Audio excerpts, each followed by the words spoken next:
ধর্ষণ করে লাশ ফেলে দিও ডাস্টবিনে, কুকুরে খেয়ে যাক, পরের দিন নিউজ বানিয়ে টিভিতে দেখিয়ে দিও। কথাটি বলেই মাহির নিজের মুখটা ঘুরিয়ে নেয় মায়ার থেকে। এক বান্ডিল টাকা ছেলেগুলোর দিকে ছুঁড়ে মেরে মনের সুখে গুনগুন করে গানের সুর তুলতে থাকে। তারপর নববিবাহিত স্ত্রী মায়ার মুখের দিকে চেয়ে একটা বাঁকা হাসি দিয়ে চলে যায়। আর এদিকে ছেলেগুলোর মধ্যে টাকার বান্ডিল নিয়ে কাড়াকাড়ি চলে। এই সুযোগে মায়া কোনো মতে সেখান থেকে পালাতে চায়। মায়া সুযোগ বুঝেই ছুটতে শুরু করে। ছুটতে ছুটতে মেইন রোডে এসেই একটা গাড়ির সামনে দাঁড়ায়। সামনে তাকিয়ে দেখে গাড়ির ভেতরের মানুষটাকে, যাকে দেখে মায়ার চোখ দুটো রক্তবর্ণ ধারণ করেছে। রাগের বশে রাস্তার সাইড থেকে বড়সড় একটা ইট উঠিয়ে গাড়ির সামনের গ্লাসে ছুঁড়ে মারে। মুহূর্তেই মানুষের ভিড় জমতে থাকে। গাড়ির গ্লাস ভাঙার শব্দে রাস্তার সব লোকজন ছুটে আসে। ততক্ষণে গাড়ির ভেতরের মানুষটাও নেমে মায়ার সামনে এসে দাঁড়ায়। ওই, আপনি না আমায় বিয়ে করেছিলেন, নিজের বউকে কেউ পাচার করে দেয়? মাহিরের শেরওয়ানির কলারটা টেনে ধরে বলে মায়া। মাহির এদিকে ওদিকে তাকিয়ে আশেপাশের মানুষগুলোকে দেখে। মায়া, আসলে আমি লোকজনের মাঝে কিছু বলতে পারে না, শুধুই আমতা আমতা করে যায় মাহির। যদি আর একটা কথা বলেছেন তো এই হাত দেখেছেন, ঘুষি দিয়ে আপনার নাক ফাটিয়ে দিব। মায়া, কি সব বলছো? ওই, খারাপ কি বলেছি আমি? সবাই দেখছে কিন্তু মায়া, এইরকম করলে কিন্তু আমি তোমার সাথে সংসার করতে পারবো না। আরে আরে, আপনি কি সংসার করবেন আমার সাথে? আমি আপনাকে ডিভোর্স দিতাম। আর যখন আপনার আসল রূপটা দেখিয়েই দিলেন, তখন আর কোনো বাধা নেই। মানে বোঝেন নাই? আমার স্বপ্নের নায়ক আমার জন্য অপেক্ষা করছে। যত তাড়াতাড়ি সম্ভব আমাকে আপনি মুক্তি দিন। তুমি কি অন্য কাউকে? ঠিক ধরেছেন, আমি অন্য কাউকে ভালোবাসি। কাকে? জানি না, তারে আমি চোখে দেখিনি। সে কেমন কথা? মায়া কিছু বলতে যাবে তার আগেই মাহিরের ফোনটা বেজে ওঠে। মাহির হাত উঁচু করে মায়াকে থামিয়ে দিয়ে ফোনটা রিসিভ করে। হ্যালো মীরামা, বলো। হ্যাঁ আসছি, তোমাদের বৌমাকে নিয়ে। রাস্তায় খুব জ্যাম বেঁধেছে, তাই একটু দেরি হচ্ছে। মায়া ফোনটা মাহিরের হাত থেকে কেড়ে নিয়ে নিজের কানের কাছে ধরে। ওই, কে আপনি? এই লোকটা আপনাকে মিথ্যে বলছে। কোনো জ্যাম ট্যাম বাঁধেনি রাস্তায়। আমি ওর বউ। সাথে সাথে মাহির ফোনটা মায়ার হাত থেকে কেড়ে নিয়ে সুইচ অফ করে গাড়ির মধ্যে ফেলে দেয়। তোমার মাথায় কি কোনো বুদ্ধি নেই? কখন কি বলতে হয় সেটাও জানো না? মাহির আশেপাশের মানুষগুলোর দিকে তাকিয়ে বলে, এখানে সবকিছু ঠিক আছে, আপনারা যেতে পারেন। আসলে এই মেয়েটা একটা পাগলি। ওই, আপনি আমাকে পাগলি বলেন? মাহিরের কথায় মায়ার এই প্রতিউত্তর শুনে রাস্তার সব মানুষজন অট্টহাসিতে মেতে উঠেছে। কেমন যেন ফ্রিতে বিনোদন নিচ্ছে সবাই। সকলের এমন হাসি দেখে মায়াও নিশ্চুপ হয়ে যায়। চুপচাপ গোমরা মুখ করে কাঁপা কাঁপা ঠোঁটে হাতের আঙুলের নখগুলো কামড়াতে থাকে। মাহির মায়ার হাতটা টেনে ধরে। কি বাচ্চাদের মতো নখ খাচ্ছ? খাচ্ছি না, কাটছি। ওই হলো একটা, যাও গিয়ে গাড়িতে ওঠো, অনেক দেরি হয়ে গিয়েছে। মির্জা মহলে মাহিরের গাড়িটা মির্জা মহলের সামনে এসে দাঁড়াতেই সকলে চিৎকার চেঁচামেচি শুরু করে দেয়। বউ এসেছে, বউ এসেছে। রাইসা কোথায়? রাইসা কিচেন থেকে বেরিয়ে শাড়ির আঁচলে হাত মুছতে মুছতে এসে দাঁড়ায়। মীরা বরণ ডালাটা রাইসার দিকে এগিয়ে দেয়। নে, তোর ছেলের বউকে বরণ কর। তুমিই করো ভাবি। মেহের তো তোমারও ছেলে। ওভাবে বলতে নেই, তুই মা, তুই কর। এমন সময়ে মায়া মাথা থেকে ঘোমটাটা ফেলে দিয়ে বাড়ির ভিতরে ঢুকে যায়। কোনো বারণ টারণ করতে হবে না, আমার এসব ভালো লাগে না। নতুন বউয়ের এমন ব্যবহারে সবাই হা করে আছে। মায়া এগিয়ে রাইসার সামনে গিয়ে দাঁড়ায়। আপনাদের কথা শুনে মনে হলো আপনি আমার শাশুড়ি। কিছু মনে করবেন না মা, এসব বরণ টরণ ইসলামের স্বীকৃতি দেয় না, তাই আমি এটা করতে দিতে পারি না। যদি আপনাদের কষ্ট লেগে থাকে আমাকে ক্ষমা করে দিয়েন। মায়ার কথা শুনে রাইসা আর মীরা দুজন দুজনের মুখের দিকে তাকাচ্ছে। দেখেছো ভাবি, সোহাগ ভাই ঠিক মেয়েকেই আমাদের মাহিরের জন্য বেছে নিয়েছে। তাই তো দেখছি, এতদিনে উনি একটা কাজের কাজ করেছে। মাহিরের বোন রুসা ফিসফিস করে মীরার কানের কাছে বলে, মামি, এই মেয়ে আর কোনো আচার অনুষ্ঠান মানবে বলে আমার মনে হয় না। একে কি তাহলে আমি উপরে নিয়ে যাব ভাইয়ার রুমে? তাই করো। রুসা মায়াকে মাহিরের রুমে নিয়ে গিয়ে বসিয়ে দিয়ে চলে যায়। রুমটা খুব সুন্দরভাবে সাজানো হয়েছে। ফুলে সাজানো এই রুমটাতে বসে মায়া তার অতীতের কথা ভাবে। কতটা স্বপ্ন ছিল মায়ার বিয়ের পরের এই প্রথম রাতটাকে নিয়ে, অজানা সেই মানুষটাকে নিয়ে, যাকে একবার দেখার জন্য মায়া অনেক চেষ্টা করেছে কিন্তু পারেনি। হঠাৎ দরজার আওয়াজে মায়া কেঁপে ওঠে। কে? ভূত। ফাসলাম করেন? মায়া বালিশটা মাহিরের দিকে ছুঁড়ে মেরে বলে, যান বেলকনিতে গিয়ে ঘুমান। ভালো জোকস। এটা জোকস না, সত্যি। কথাটা বলে মায়া উঠে এসে মাহিরকে ঠেলতে ঠেলতে ব্যালকনিতে নিয়ে দরজাটা রুমের মধ্যে থেকে বন্ধ করে দেয়। কিছুক্ষণ পর খুব বাড়াবাড়ি হয়ে যাচ্ছে কিন্তু মায়া, আমার ঠান্ডা লাগছে, তাড়াতাড়ি দরজাটা খুলো। মায়া মাহিরের কথা কানেই নিচ্ছে না, বালিশে মুখ গুজে শুয়ে আছে। ভালোই তো, ইসলামের আচার শিখাচ্ছিলে সবাইকে। স্বামীকে কষ্টে রাখা তোমার কোন ইসলাম অনুমতি দেয় একটু বোঝাবে? মায়া কানের উপর নিজের হাতটা চেপে ধরে রাখে। উফ, আপনার বকবকানি বন্ধ করবেন, আমাকে ঘুমোতে দিন। আমাকে এই ঠান্ডায় বাইরে রেখে তুমি ঘুমাবে? আমি কিন্তু এবার চিৎকার করব। মায়া উঠে গিয়ে দরজার কাছে দাঁড়িয়ে দরজাতে দুটো টোকা দেয়। চিৎকার করবেন? করেন চিৎকার, আমিও বলবো আপনি আমাকে পাচার করতে চেয়েছিলেন। এটা কিন্তু ব্ল্যাকমেইল হচ্ছে।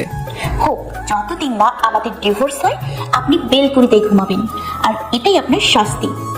মায়া ঘুরে গিয়ে আবার বিছানায় এসে শুয়ে পড়ে। কানে হেডফোন আর সেই মানুষটার অপেক্ষা, কখন সে আসবে আর তাকে শুনবে। না, আজ সে আসেনি। মোবাইল ফোনের রিংটোনের শব্দে মাহিরের ঘুম ভাঙে। ঘুম ঘুম চোখ নিয়ে ফোনের স্ক্রিনের দিকে তাকিয়ে দেখে স্নিগ্ধার 7টা মিসড কল। মাহির ঝটপট করে উঠে স্নিগ্ধাকে ফোন করতে থাকে, আর স্নিগ্ধা বারবার কেটে দেয়। এই রে, খুব রেগে গেছে বোধ হয়, এবার কি যে করি। কি ব্যাপার, কাকে ফোন করা হচ্ছে? গার্লফ্রেন্ড নাকি? মাহির পিছনে তাকিয়ে দেখে মায়া দরজার সাথে হেলান দিয়ে খুব ভাব নিয়ে কথাটা বলছে। মাহির রেগে মায়ার মুখোমুখি গিয়ে দাঁড়ায়। সব তোমার জন্য হয়েছে। একে তো সারা রাত মশার কামড় আর ঠান্ডার মধ্যে বাইরে শুয়ে রেখেছো, তারপর এসেছো কাটা খাই নুনের ছিটা দিতে। ও প্লিজ, এখন বলবেন না যে সব দোষ আমার। ওটা তো আপনার শাস্তি, ওটা তো আপনার শাস্তি ছিল। শাস্তি? আপনি কিভাবে টাকা দিয়ে 4-5 জন ছেলের কাছে ছেড়ে আসতে পারেন আমাকে ধর্ষণ করতে? আপনি না আমায় বিয়ে করেছেন, আরে বউ না মানেন? আপনার পরিবারের সম্মানের কথা তো ভাবতে পারেন। মায়ার কথায় কোনো উত্তর দেয় না মাহির, চুপচাপ মায়ার পাশ থেকে চলে যেতে লাগে। আর মায়া মাহিরের হাতটা টেনে ধরে বলে, একে কোথায় যাচ্ছেন? ওয়াশরুমে ফ্রেশ হবো। এই নিন। কি করবো এটা দিয়ে? দাঁত মাজবেন। মানে? মানে আপনার ব্রাশ, টুথপেস্ট সব ফেলিয়েছি ডাস্টবিনে, এখন থেকে কয়লা দিয়ে আপনাকে দাঁত মাজতে হবে। তুমি বললেই তাই করবো ভেবেছো? ঠিক আছে, তাহলে আমি বাড়ির সবাইকে বলে দিই কাল কি করতে চেয়েছিলেন আপনি। তোমার এই ফালতু হুমকিতে আমি ভয় পাবো ভেবেছো? যা করবে করে দেখাও, আমিও দেখি কে বিশ্বাস করে তোমার কথা। ঠিক আছে, কে কোথায় আছো গো? মরে গেলাম, তাকে এসো গো। আর মারবেন না প্লিজ। বলেই মায়া মেঝেতে বসে চিৎকার জুড়ে দেয়।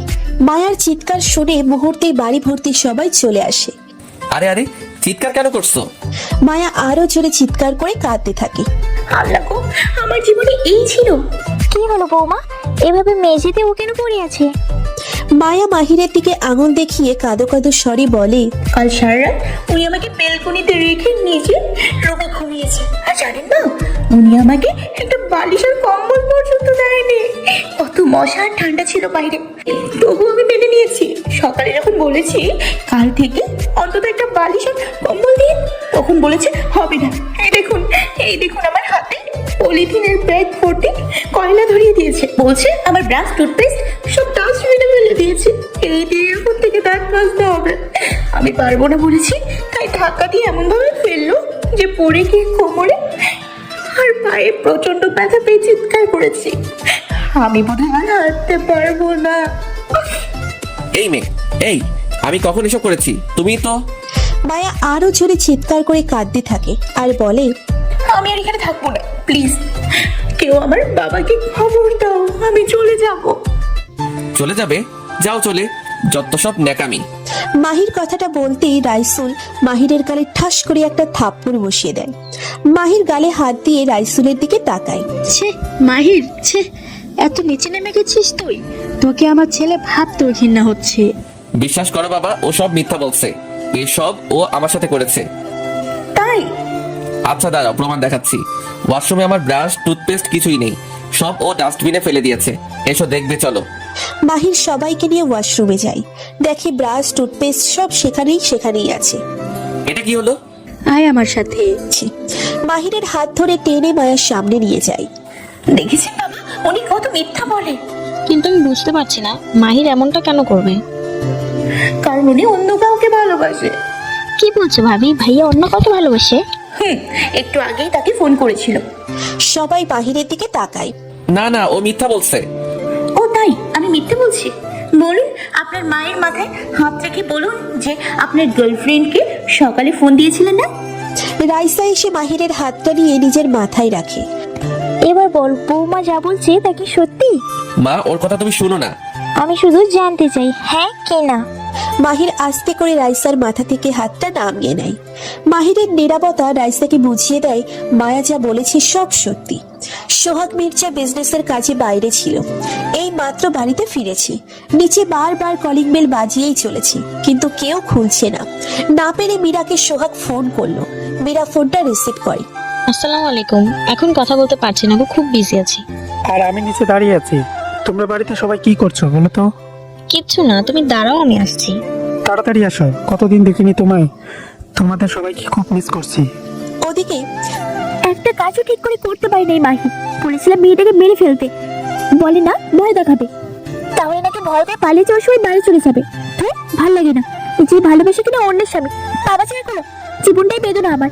কি যে দেখলো মাহিরের মামা ওই পরিচয়হীন বস্তুর মেয়েটার মধ্যে, যার জন্য আমি আমার মাহিরের পর হয়ে গেলাম।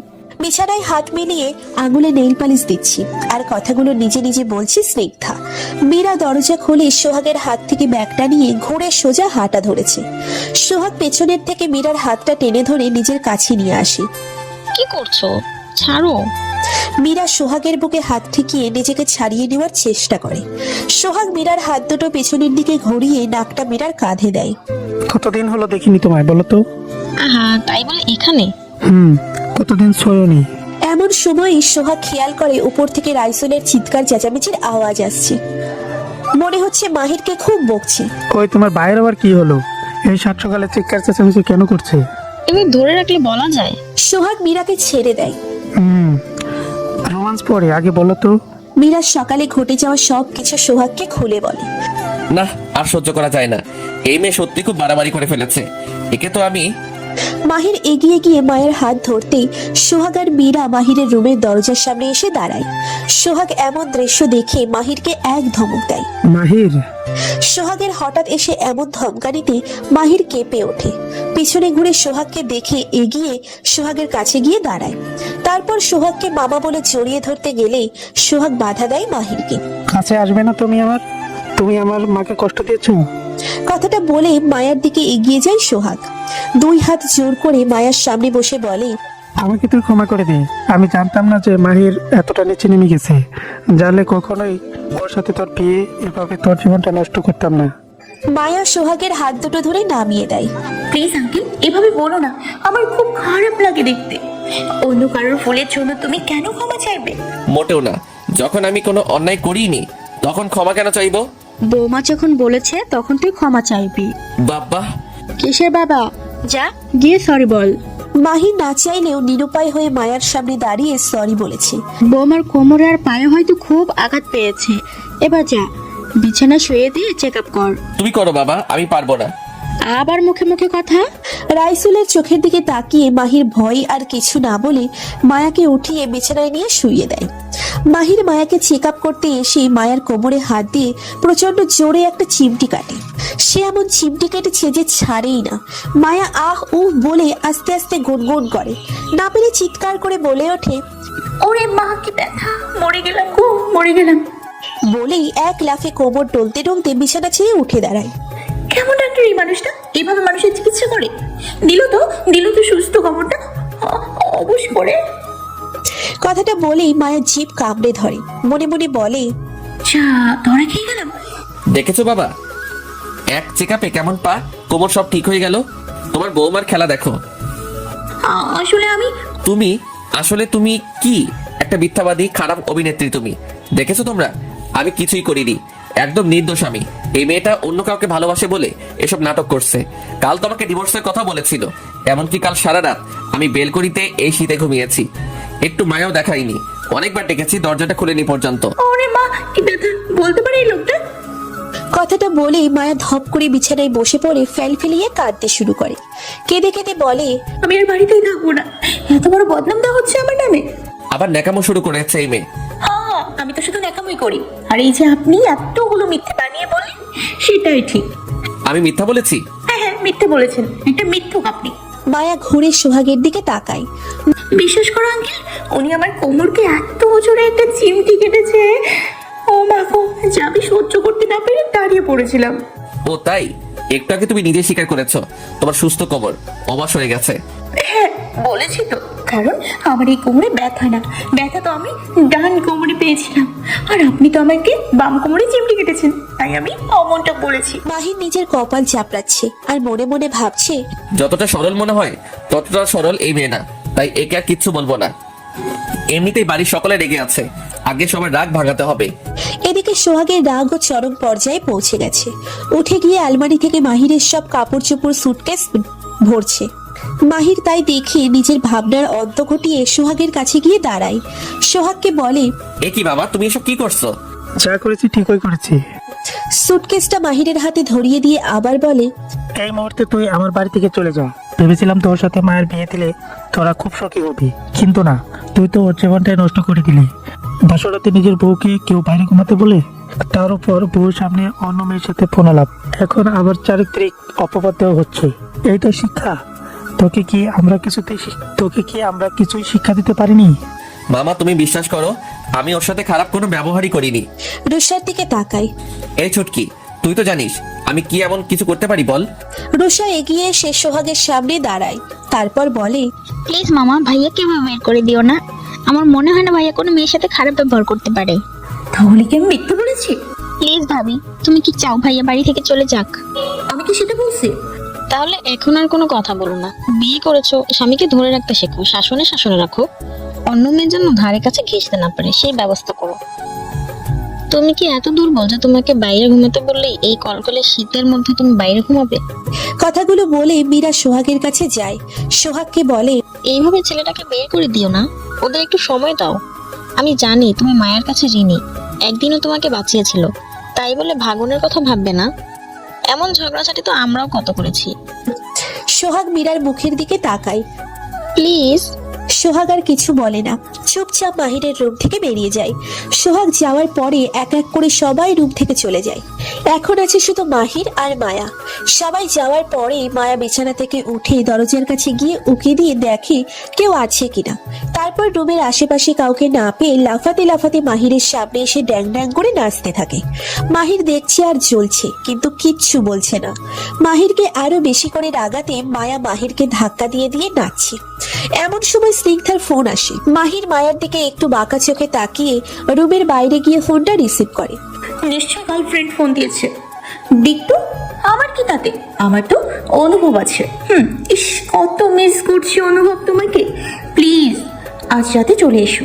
বিছানার উপরে পায়ের উপর পা তুলে অর্ডার করে যাচ্ছে মায়া। আর মাহির মায়ের কথা মতো যা যা চাইছে তাই তাই করছে, কারণ আর কোনো উপায় নেই মাহিরের কাছে। সোহাগের করা নির্দেশ মায়া সুস্থ না হওয়া পর্যন্ত মাহির এক বিন্দুও মায়ের কাছ থেকে সরতে পারবে না। এখন গিয়ে আমার জন্য স্যুপ তৈরি করে নিয়ে আসুন। অসুস্থ অবশ্যই স্যুপ খেতে হয়, জানেন না? তুমি যে কতটা অসুস্থ তা তুমিও জানো, আর আমিও জানি। এখনো সময় আছে, তোমার এসব বন্ধ করো। আরে থামেন আপনি, একে তো বিয়ে করে জীবনটা শেষ করে দিয়েছেন, তার উপর লেকচার দিচ্ছেন। আমি শেষ করেছি তোমার জীবন, নাকি তুমি আমার জীবনে এত অশান্তি বয়ে এনেছো? দেখুন, অত শত বুঝি না। আমি আপনার কাছে ডিভোর্স চাই, আর যদি সহজে না দিয়েছেন তাহলে এইভাবে চালাবো আপনাকে। তোমার কি মনে হয় এইরকম একটা পাগলি মেয়ের সাথে সংসার করার জন্য আমি নাচছি? আমিও তোমাকে ডিভোর্স দিতে চাই। ভালো তো, তাহলে চলুন আজই ডিভোর্স দিয়ে দেবেন। আমার আর ইচ্ছে করছে না আপনার সাথে এক মুহূর্তও থাকতে, শুধুমাত্র বাবার অসুস্থতার জন্য সোহাগ আঙ্কেলকে বাবার দেওয়া কথা রাখতে বিয়েটা করেছি। নইলে আপনার মতো একটা ছাগলকে কোনো দিনও বিয়ে করার কথা আমি স্বপ্নেও ভাবিনি। ওই, তুই আমাকে ছাগল বললে? বেশ করেছি বলেছি। আপনাকে ছাগল বলবো না তো শাহরুখ খান বলবো, নাকি আমির খান বলবো? তাই? আর তুমি কি একটা গরু, পাগলি, আরো কি কি আছে যা তোমাকে বলা যায়? মনে করতে পারছি না আমি। কি বললেন আপনি? আমি করো? এই আমি পাগলি? আপনাকে তো আমি আমাকে তুমি একটা আছর দিয়ে পেটের সব নাড়ি ভুড়ি বের করে দিব। এই কারণে তোমাকে গরু বলেছি, পাগলি বলেছি। এসব প্যারা আমার কপালে কেন জোটালে? হাল্লা, এখন আল্লাহকে ডাকছেন? বিয়ের আগে ভাবেননি? আর আপনার তো লজ্জা করা উচিত, একজনকে ভালোবেসে অন্য একজনকে বিয়ে করেন। ছি, বাজে লোক কোথাকার। আর তুমি বুঝি ধোয়া তুলসী পাতা? তখন তো মায়ের মাথায় হাত দিয়ে আমাকে বলিয়েছ। একবার নিজের মাথায় হাত রেখে বলো তো, তোমার মনে অন্য কেউ নেই? আছে তো একজন, আমার স্বপ্নে নায়ক, যে আমার জীবনের রিয়েল হিরো। তাকে অস্বীকার করার প্রশ্নই আসে না। তাকে শুধু ভালোবাসা যায়, যদিও তার কণ্ঠটা একটু আপনার সাথে মিলে যায়, কিন্তু সে আপনার মতন এতটা ছেঁচড়া না। তার প্রতিটা কথার শব্দ চয়নে শুধু আবেগ মেশানো, শুনলে শুধু শুনে যেতে ইচ্ছে করে, মনে হয় যেন সে ভালোবাসার জন্যই সৃষ্টি। আর আপনি তো একটি খারাপ লোক, আপনার কথা শুনলে শরীরের মধ্যে জ্বালা পড়া শুরু হয়ে যায়। অসহ্য করা একটা লোক আপনি, তার উপর একসাথে দুই নৌকায় পা দিয়ে চলছেন। ছি! বাহ, নিজের বেলায় কিছু না আর অন্যের বেলায় যত দোষ। এমন সময় হঠাৎ করে মাহিরের মোবাইল ফোনে রিংটোনটা বেজে ওঠে। মায়া মোবাইলের স্ক্রিনের দিকে তাকিয়ে দেখে স্নিগ্ধা নামটা। ওয়াও, স্নিগ্ধা! আপনার গার্লফ্রেন্ডের নাম বুঝি স্নিগ্ধা? হ্যাঁ। খুব সুন্দর নাম। মানে? মানে আমার খুব আফসোস হয় কেন আমার নাম স্নিগ্ধা হলো না। অদ্ভুত, আফসোস হওয়ার কি হলো? আসলে আমার প্রিয় মানুষটার এই নামটা খুব পছন্দ। তোমার বয়ফ্রেন্ডের? এখন ফোনটা রিসিভ করুন জলদি, নয়তো কেটে যাবে। রেগে গিয়ে স্নিগ্ধা আপনার সাথে ব্রেকআপ করে দিলে তো আপনার জীবনে ঝুলে থাকতে হবে আপনাকে। মাহির ফোনটা রিসিভ করে বাইরে গিয়ে কথা বলে। হ্যালো জান। রাখো তোমার জান, জলদি হসপিটালে আসো। ইয়ে মানে জান, আমি তো আর ছুটিতে আছি। কিসের ছুটি? ও আচ্ছা, নতুন বই ফেলে রেখে আসতে পারছো না, তাই না? না মানে বাড়িতে একটু সমস্যা হয়েছে, এই আর কি। তো কি হয়েছে? আমি তোমাকে দেখবো, তুমি এক্ষুনি আসবে, কিন্তু কিভাবে আসবে তা আমি জানি না। প্লিজ স্নিগ্ধা, বোঝার চেষ্টা করো। কি বুঝবো তোমাকে আমি? তুমি যদি আর 8 ঘন্টার মধ্যে না এসেছো তাহলে তোমার আমার সম্পর্ক আজ এখানেই শেষ। কথাটা বলেই ফোনটা কেটে দেয় স্নিগ্ধা। আর মাহির মন খারাপ করে রুমের ভেতরে আসে। মনে মনে ভাবে, চাইলেও এখন হসপিটালে যেতে পারবে না। সোহাগ মামার কড়া নির্দেশ, মায়া সুস্থ না হওয়া পর্যন্ত ওর সাথেই থাকতে হবে। কিন্তু যে মেয়ে অসুস্থ হওয়ার অভিনয় করে তাকে কি আর সুস্থ করা সম্ভব? যদি না সে চায়। তো ডক্টর মাহির, কি কথা হলো গার্লফ্রেন্ডের সাথে? মায়া উঠে গিয়ে মাহিরের থুতনিটা ধরে বলে, আরে বলেন না, আমি একটু শুনে রাখি, ভবিষ্যতে কাজে আসবে। মাহির রেগে গিয়ে মায়ের দুই বাহু চেপে ধরে। কি পেয়েছোটা কি তুমি? সবকিছুতে কি মজা মনে করো? যখন থেকে এসেছো দেখছি একটার পর একটা অশান্তি করেই চলেছো। আজ তোমার জন্য প্রথমবার স্নিগ্ধা আমার উপর রেগে কথাটা বললো। ও যদি আমার সাথে ব্রেকআপ করে দেয় তাহলে কি হবে? কি আর হবে, অন্য একটা মেয়ে খুঁজে নেবেন। কথাটা বলে মায়া নিজেকে মাহিরের থেকে ছাড়ানোর চেষ্টা করে। আর মাহির মায়াকে আরো জোরে শক্ত করে চেপে ধরে। চোখ দুটো বড় বড় করে মায়ের দিকে তাকায়। এক্ষুনি নিচে যাবে আর সবার সামনে গিয়ে স্বীকার করবে তুমি সুস্থ। নইলে নইলে কি? নইলে স্নিগ্ধা যদি আমার সাথে ব্রেকআপ করে দেয় তোমার কপালে দুঃখ আছে। মাহির কথাটি বলার সাথে সাথে মায়া নিচের পা দুটি মাহিরের পায়ের উপরে রেখে হিমেল উঁচু পাশটি দিয়ে মাহিরের পায়ে জোরে এক দাপনি দেয়। আহ! ব্যথা পেয়ে মাহির মেঝেতে বসে পড়ে। আর মায়া খিলখিল করে হাসতে থাকে। হাসতে হাসতে বলে, আমাকে ভয় দেখানো অত সহজ না। মাহির পায়ে হাত দিয়ে আস্তে আস্তে উঠে দাঁড়ায়। তোমাকে তো আমি দেখে নেবো মায়া। এখনই দেখে নিন, কিচ্ছু করতে পারবেন না। কিচ্ছু করতে পারবেন না আপনি আমার। যে নিজের ভালোবাসার কথা মামাকে বলতে ভয় পায়, কাপুরুষের মতো মামার ভয়ে অন্য একটি মেয়েকে বিয়ে করে নেয়, তার কাছে কিছু আশা করা যায় না। আপনি নিজের জীবনটাও নষ্ট করেছেন আর আমারটাও। এর ফল তো আপনাকে ভোগ করতেই হবে। অনেক বলছো, কিন্তু তুমি মায়া। আপনিও বলুন, আপনার মুখ কি বেঁধে রেখেছি আমি? তোমাকে আমি কি সময় বুঝে এর সব সুদে আসলে ফেরত দেবো। দিয়েন। এখন জানতো আপনার গার্লফ্রেন্ডের রাগ ভাঙান। কথাটা বলেই মায়া ঠেলতে ঠেলতে মাহিরকে রুম থেকে বের করে দেয়। মামাকে কি বলবো? সে যাই হোক, আমি বলে দেবো, আপনি জানেন। বিছানায় বসে ডায়েরি লিখছে মায়া। আর কানে হেডফোন। ওপাশ থেকে অনুভবের কণ্ঠস্বর ভেসে আসছে মায়ার কানে। কারণ যেদিন থেকেই অনুভবকে প্রথম শুনেছি সেদিন থেকে তার বলা প্রত্যেকটা কথাই মায়া লিখে রাখে।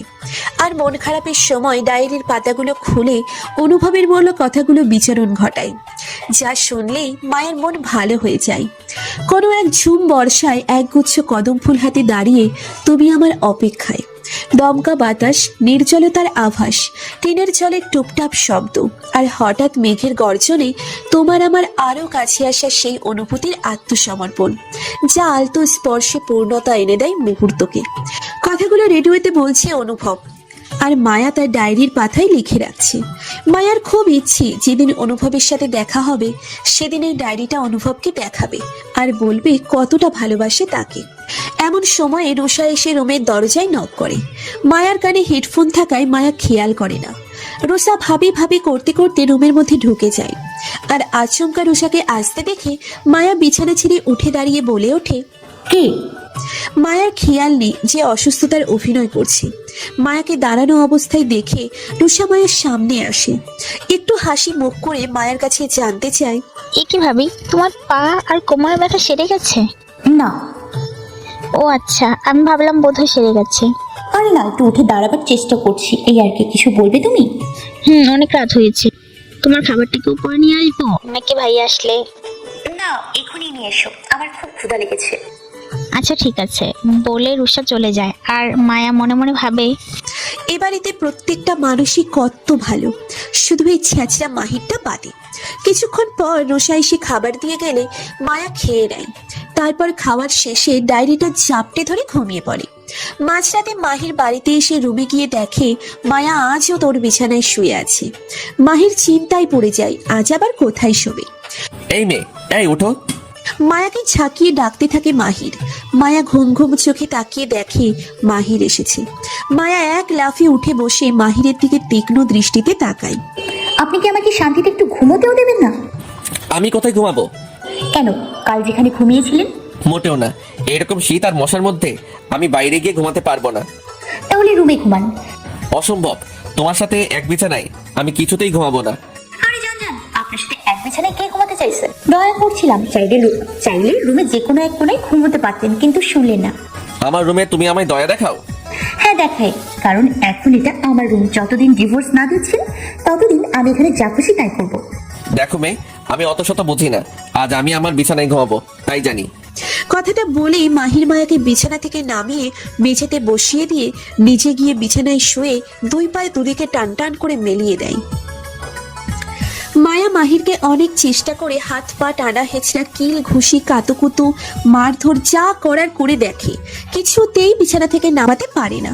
তারপর নিজেই ক্লান্ত হয়ে মেঝেতেই বসে কাটিয়ে দেয় সারা রাত। সকালের দিকে মায়ের মাথায় একটা দুষ্টু বুদ্ধি ভর করে। কিছু একটা ভেবে মাহিরের বিছানায় এক জগ পানি ঢেলে দেয় মায়া। তারপর চিৎকার জুড়ে দেয়। মায়ার চিৎকার শুনে মাহির ধর পড়িয়ে বিছানা ছেড়ে উঠে পড়ে। কি হয়েছে, কি হয়েছে? ছি ছি ছি ছি ছি ছি। ওই মেয়ে, ছিচি করছো কেন? তো কি করবো, এমন একটা কাজ আপনি করতে পারলেন? কেমন কাজ, কি করেছি আমি? বুঝতে পারছেন না? তারপর মায়া মাহিরের মাথাটা বিছানার ভিজে অংশটুকুর দিকে ঘুরিয়ে দেয়। দেখুন দেখুন কি করেছেন। মাহির ভিজে অংশটায় হাত দিয়ে দেখি জায়গাটা ভেজা। এবার নিজের প্যান্টে হাত দিন। মাহির প্যান্টে হাত দিয়ে দেখে প্যান্টটাও ভেজা। আপনি বিছানায় ইয়ে করেছেন? ছি। কি বললে তুমি? ঠিকই বলেছি, আপনি আপনি ইয়ে করেছেন। এই এই এই বয়সে বিছানায় দাঁড়ান, সবাইকে বলতে হবে। বুঝেছি, এইসব তোমারই কারসাজি। রাতে বিছানায় ঘুমাতে দেয়নি, এই জন্য এসব করেছো তাই না? তোমাকে তো আমি। বলেই মাহির মায়াকে ধরতে যায়, আর মায়া ছুট লাগায়। ছুটতে ছুটতে ওয়াশরুমের মধ্যে চলে আসে মায়া, আর মাহির মায়ের পিছু পিছু ছুটে আসে। দেখুন, কাছে আসবেন না একদম আমার। কে শোনে কার কথা? মাহির সামনে আগাতে থাকে আর মায়া পিছাতে থাকে। মাহির যত আগায় মায়া তত পিছায়।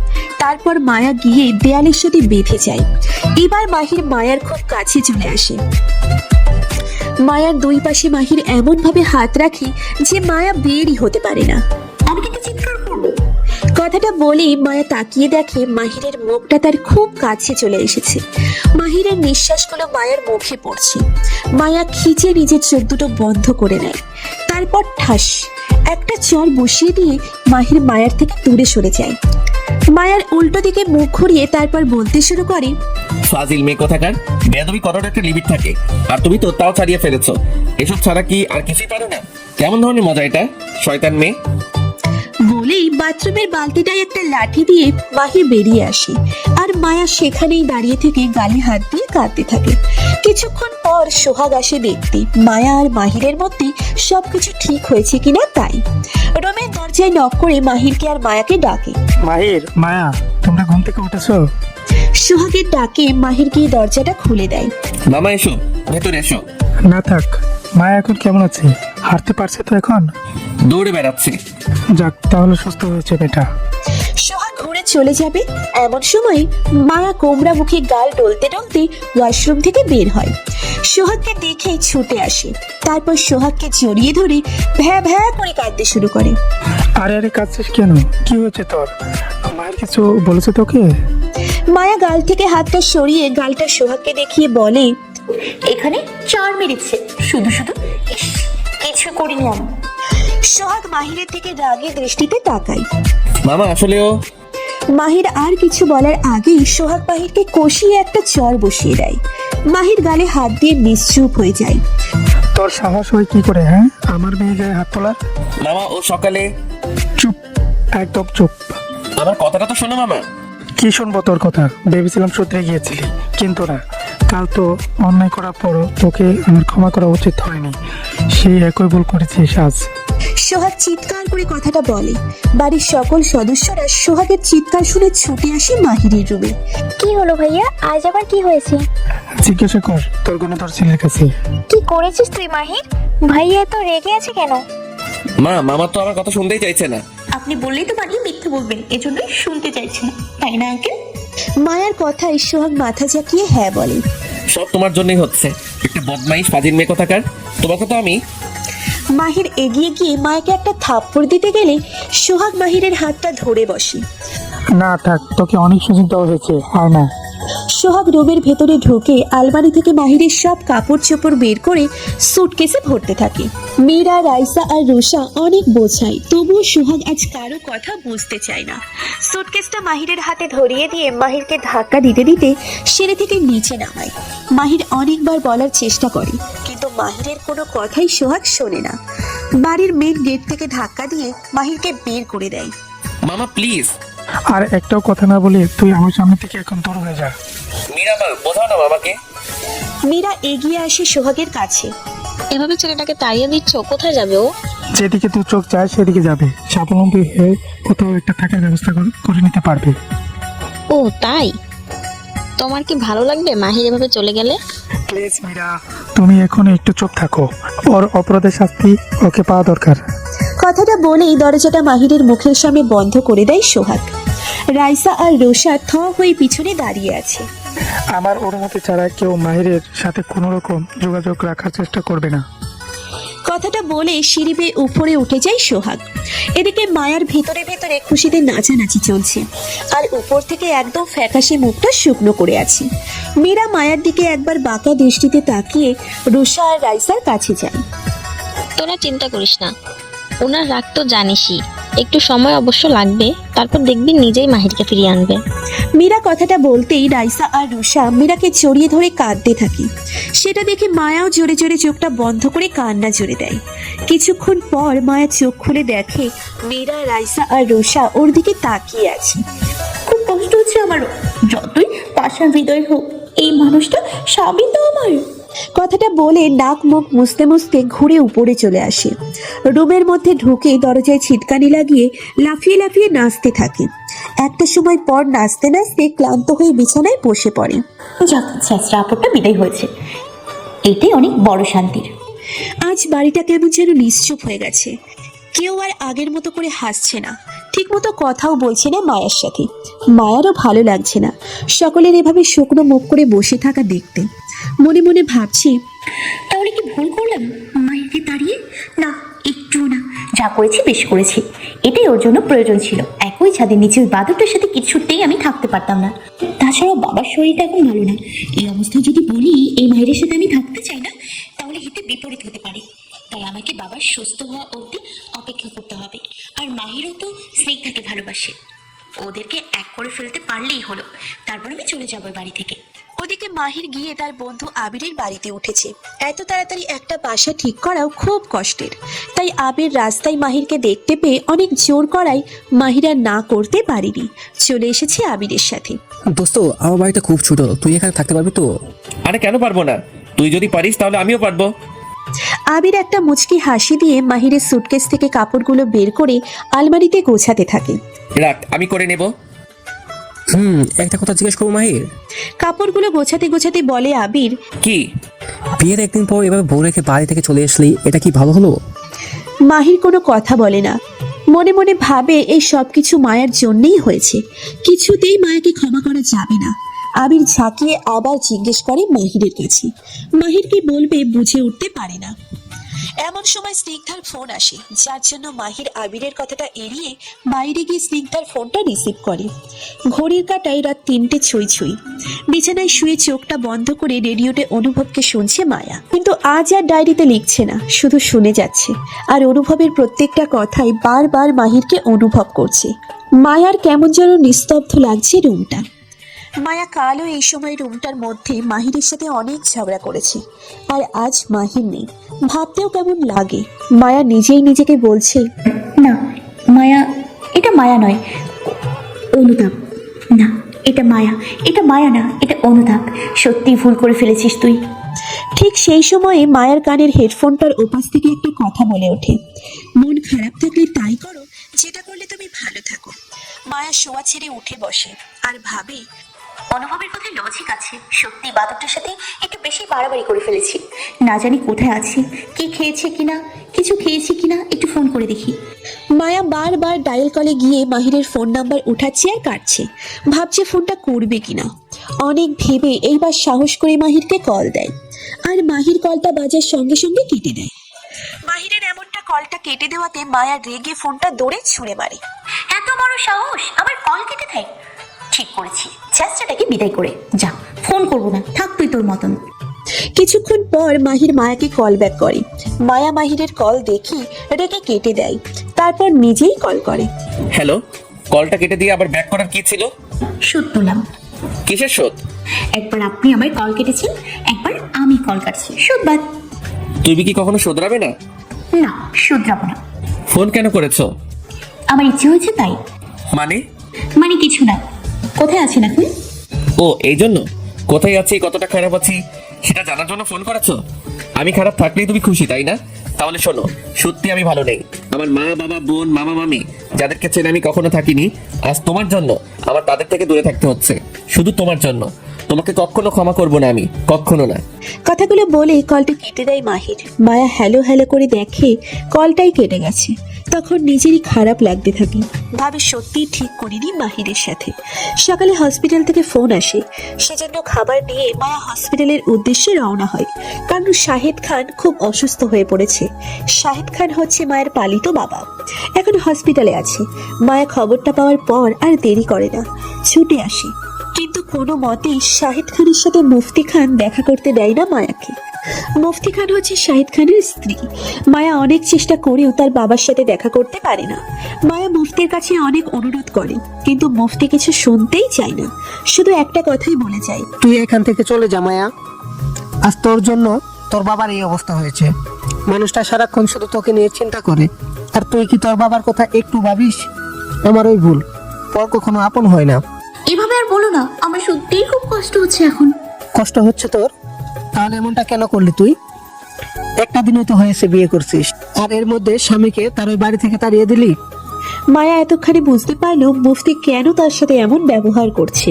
আবার মনে মনে ভাবছে মা কিভাবে জানলো বাড়ির খবর। এমন সময়ে মায়ের বাবার কেবিন থেকে মাহির বেরিয়ে আসে। মাহির আর মায়া মুখোমুখি হতেই মাহির নিজের চোখ দুটো নিচের দিকে নামিয়ে নেয়, আর এদিকে মুফতিও মায়াকে চলে যেতে বলছে বারবার। মাহিরকে দেখে মায়াও জিদ ধরেছে এবার। সে কোনো মতেই তার বাবাকে না দেখে হসপিটাল থেকে যাবে না। কিছুক্ষণ পর মাহিরকে নীরব দেখে সন্দেহ পেয়ে মাহিরের হাত ধরে টেনে একটু দূরে নিয়ে আসে মায়া। কি করেছেন আপনি? মাহির নিশ্চুপ হয়ে আছে, কোনো কথা বলছে না।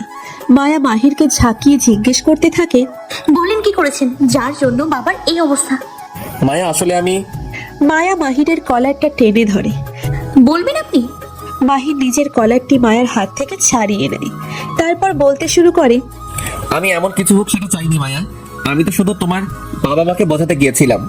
কি বোঝাতে গিয়েছিলেন ওনাদেরকে? তুমি অন্য কাউকে ভালোবাসো, আর তার সাথে তোমাকে আমার বাড়ি থেকে এনে বিয়ে দিয়ে দিতে। তাছাড়াও তোমার জন্য আমি আমার পরিবার থেকে দূরে থাকতে পারবো না। আমি তোমাকে বিয়ে করেছিলাম সেটাও আমার পরিবারের সাথে থাকবো বলে, আর এই কারণেই আমি আমার মামার আদেশ অমান্য করিনি, বিয়ে করে দিয়েছি। কিন্তু বিশ্বাস করো মায়া, আমি চাইনি তোমার বাবা এতটা অসুস্থ হয়ে পড়ুক। মাহিরের কথাগুলো বলা শেষ হতেই মায়া মাহিরকে এক ধাক্কায় দেওয়ালের সাথে চেপে ধরে। একটা ছাত্রা, অসহ্যকর, খারাপ লক্ষ্য থাকার আপনার সাহস কি করে হলো এমনটা করার? আপনাকে আমি মেরে ফেলবো। মায়া মাহিনের বুকে আর হাতের কবজিতে বাজ। না, এভাবে আপনার শিক্ষা কিচ্ছু হবে না, আপনাকে তো আমি। মায়া মাহিরকে ছেড়ে দিয়ে আশেপাশে তাকিয়ে ঘুরে কিছু একটা খুঁজতে থাকে। তারপর সামনে তাকিয়ে এক বালতি চুন দেখতে পাই। মনে হয় হসপিটালের দেওয়ালের কাজ চলছে। মায়া বালতিটা উঠিয়েই মাহিরের দিকে বালতি ভর্তি চুন ছুঁড়ে মারে। এমন সময় স্নিগ্ধা মাহিরকে দেখে এগিয়ে আসে আর চুন এসে স্নিগ্ধার উপরে পড়ে। স্নিগ্ধার সারা শরীরে চুন লেগে একদম ভূতের ন্যায় দেখতে লাগছে।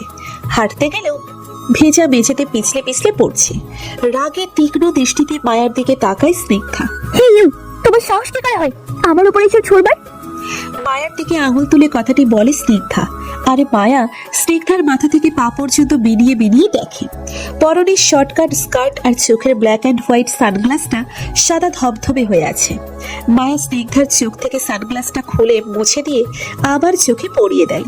পিছনে তাকিয়ে দেখে লেয়ার কাট চুলের উঁচু করে বাঁধা ঝুঁটির থেকে টপ টপ করে চুলের পানি ঝরছে। স্নিগ্ধা এমন অবস্থায় পাশে মাহিরের দিকে আগাতে গিয়ে পড়ে যায় আর মাহির স্নিগ্ধাকে ধরে বসে। মাহির আর স্নিগ্ধাকে এত কাছাকাছি দেখে মায়ার রাগ আরো চরম স্তরে পৌঁছায়। এক টানে স্নিগ্ধাকে মাহিরের থেকে দূরে নিয়ে আসে মায়া। তেঁতুল গাছের পেতনি, শেওড়া গাছের ভূত, যার তার উপরে এসে পড়ে যেতে ভালো লাগে বুঝি না? তারপর মাহিরের দিকে তাকিয়ে বলে, আর আপনিও যাকে তাকে জড়িয়ে ধরেন কেন? আপনি না স্নিগ্ধাকে ভালোবাসেন? অসহ্য, এইসব পাগলকে কে ঢোকে হসপিটালে? যে কেউ? মায়া আরো কিছু বলতে যাবে মাহির চিৎকার করে মায়াকে জড়িয়ে এক ধমক দেয়। চুপ। মাহিরের ধমকে মায়া কেঁপে ওঠে। কিছুক্ষণ চুপ থেকে বলে, ভয় পাইনি। এই মেয়ে, তুমি জানো ও স্নিগ্ধাকে ভালোবাসে? মাহির মায়াকে টেনে নিজের দিকে ঘুরিয়ে নেয়।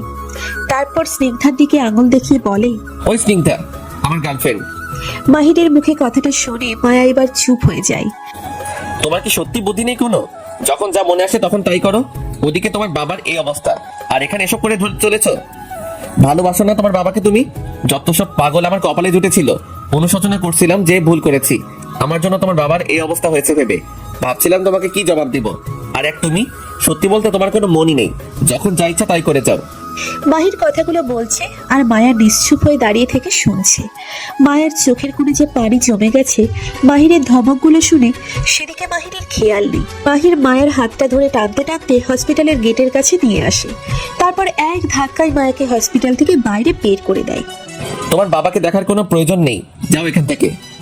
মায়া মন খারাপ করে সারাদিন রোবে বসে আছে, নিজেকে বন্দি করে।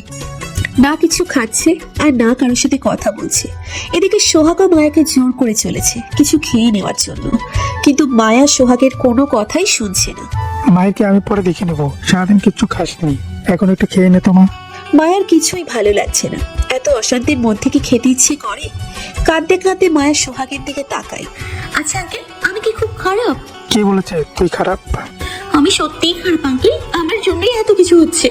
তোর জন্য কেন হবে? সবাই তো মাহিরের। না আঙ্কেল, ওনার কোনো দোষ নেই। কি বলছিস এসব? ঠিক বলছি। বাসর রাতে আমি ওনাকে এত শীতে আর মশার মধ্যে বাইরে রেখে নিজের রুমে ঘুমিয়েছিলাম। তারপর সকালে উঠে নাটক করেছিলাম ওনাকে অপমান করব বলে। শুধু তাই নয়, আমার জন্যই উনি এ বাড়ি থেকে চলে গেছে। আর আমার বাবা আজ আমার জন্যই আবার অসুস্থ হয়ে পড়েছে। সব অশান্তির মূল আমি। সোহাগ মায়ের কথাগুলো শুনে চুপ হয়ে যায়। মায়া আবার বলতে শুরু করে, আমার বাবার হার্টের প্রবলেম, উনি হয়তো জানে না সেটা, তাই বাবার কাছে গিয়ে যা ভালো মনে হয়েছে বলেছে। আর বাবা সহ্য করতে না পেরে হার্ট অ্যাটাক। সত্যি তুই অনেক করে বলেছিস মায়া, তবে এই পরিস্থিতিতে তোকে আমি কিছু বলবো না। তুই তোর ভুলটা যে বুঝতে পেরেছিস, এটা ভেবে তোর প্রতি আমার রাগ থাকলেও ভালো লাগছে। কিন্তু এসব কেন করতে গেলি মা? মায়া কাঁদতে থাকে, কিছুই বলে না। সোহাগ কিছুক্ষণ বসে থেকে রুম থেকে বেরিয়ে যায়। সময়টা রাত 3টে। আজ আর অনুভব আসেনি। মায়া অনেক অপেক্ষা করছিল, ভেবেছিল অনুভবকে শুনলে কিছুটা মন হালকা হবে। মায়ের বলা প্রত্যেকটা কথা আর বাবাকে না দেখতে পারার যন্ত্রণা ভেতর থেকে মায়াকে যেন কুড়ে কুড়ে খাচ্ছে। প্রতিদিনের মতন আজও মায়া ডায়েরি আর পেন হাতে নিয়ে বসেছিল, আর সেই অবস্থাতেই কাঁদতে কাঁদতে বিছানার উপর ডায়েরি রেখে তার উপরে মাথা দিয়ে মেঝেতে বসে ঘুমিয়ে যায়। এদিকে সোহাগ মাহিরের সাথে কথা বলে সব ঠিক করে নেয়। মাহির নিজের ব্যাগপত্র গুছিয়ে আবিরের বাড়ি থেকে আবার মির্জা প্যালেসে চলে আসে। রুমে ঢুকতেই মায়াকে এইভাবে ঘুমন্ত অবস্থায় দেখে নিজেরও খারাপ লাগতে থাকে। ভাবে মায়া সবকিছু স্বীকার করে তাকে বাড়িতে ফিরিয়ে এনেছে, তার জন্য একটা ধন্যবাদ দেওয়া উচিত। সেই সাথে সকালের ব্যবহারের জন্য সরিও বলবে। মাহির এটা ভেবে এগিয়ে যায় মায়ার কাছে, এসে বসে। তারপর যেই মায়াকে ডাকতে যাবে সেই মায়ের হাতের নিচের ডায়েরিটা মাহিরের চোখে পড়ে। মাহির আস্তে করে মায়ের হাতের নিচের ডায়েরিটা হাতে তুলে নিয়ে তার প্রতিটা পাতা উল্টিয়ে উল্টিয়ে পড়তে থাকে, যেখানে শুধুই অনুভবকে নিয়ে লেখা আর অনুভবের বলা প্রত্যেকটা কথা।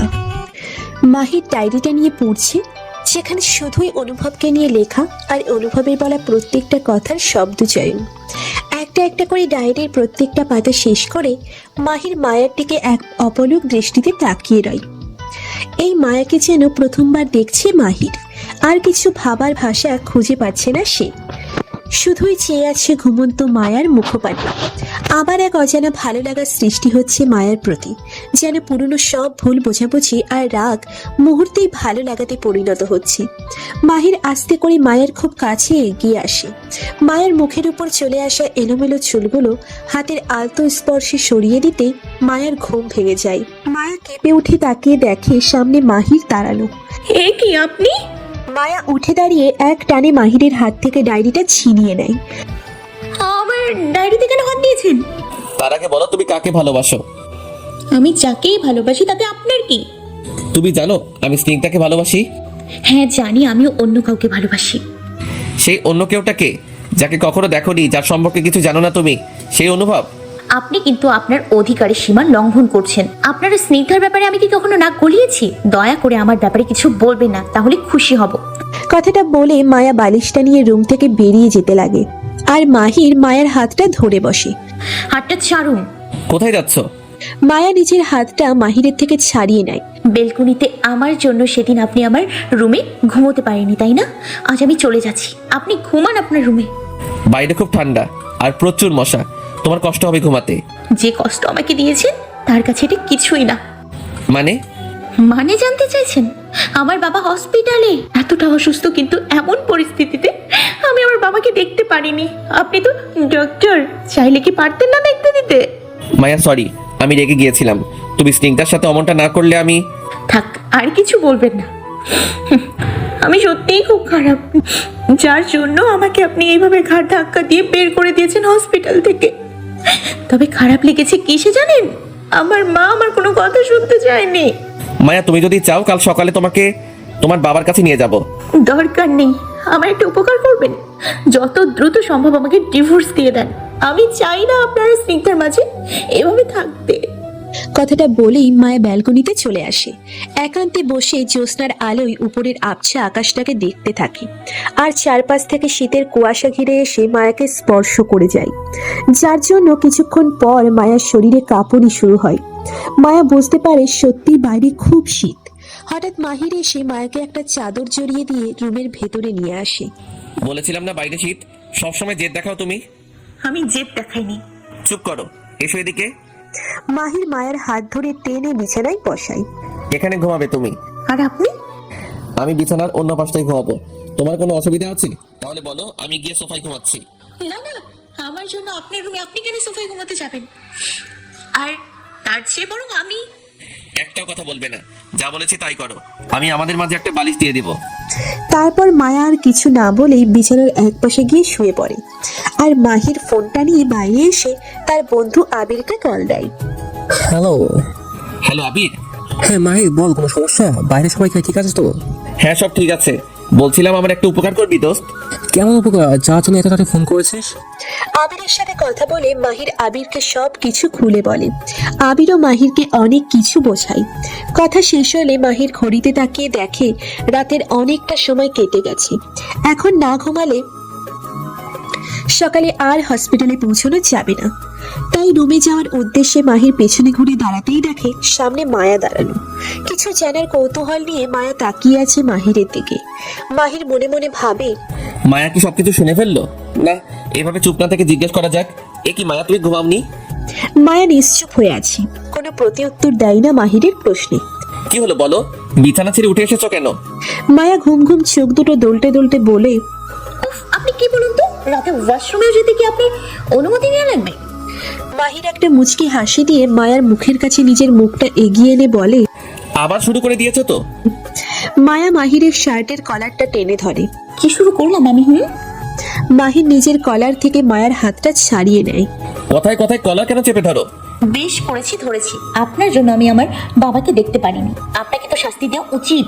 কি শাস্তি দেবে? আজকে রাতের জন্য আপনার ফোনটা আমায় দিবেন। আমার ফোন দিয়ে তুমি কি করবা? গেমস খেলবো। দিন। বলেই ফোনটা মাহিরের হাত থেকে কেড়ে নিয়ে ওয়াশরুমের মধ্যে চলে যায় মায়া। মায়া মাহিরের ফোনে বলা শেষের কিছুটা কথা শুনে নিয়েছে, যেই কথাগুলো অনুভবকে নিয়ে বলছিল মাহির। মায়ার সন্দেহ মাহির অনুভবের সাথেই কথা বলছিল, এজন্য মাহিরের ফোনের কল লিস্টের শেষ নাম্বারটা মুখস্থ করে নেয়। আর ওদিকে মাহির ভাবে আবিরের বলা কথাগুলো। আবির মাহিরকে বুঝিয়েছে স্বামী স্ত্রীর সম্পর্কটাই পবিত্র, আর ভালোবাসা একদিনে আসে না। আস্তে আস্তে একই ছাদের নিচে দুজন মানুষ থাকলে প্রকৃতির নিয়মে সেটা চলে আসে। তাছাড়াও স্নিগ্ধার প্রতি মাহিরের যে আবেগটা জমেছে সেটা শুধুই ভালো লাগা আর পছন্দ ছাড়া কিছুই না। কিন্তু মায়ার সাথে থেকে মায়ের পাগলামোগুলো আর বাস্তবতা দুটোকে আপন করতে পেরেছে মাহির, যার জন্য স্নিগ্ধা আর মায়ার মধ্যে মায়াকে বেছে নেওয়াই উত্তম বলে বিবেচিত হয়। মাহিরের ফোন থেকে আবিরের নাম্বারটা মুখস্থ করে মায়া সেই খুশি। গুনগুন করে গানের সুর তুলতে তুলতে ওয়াশরুম থেকে বের হয় মায়া। তারপর মাহিরের মাথার কাছে ফোনটা রেখে ঘুমিয়ে যায়।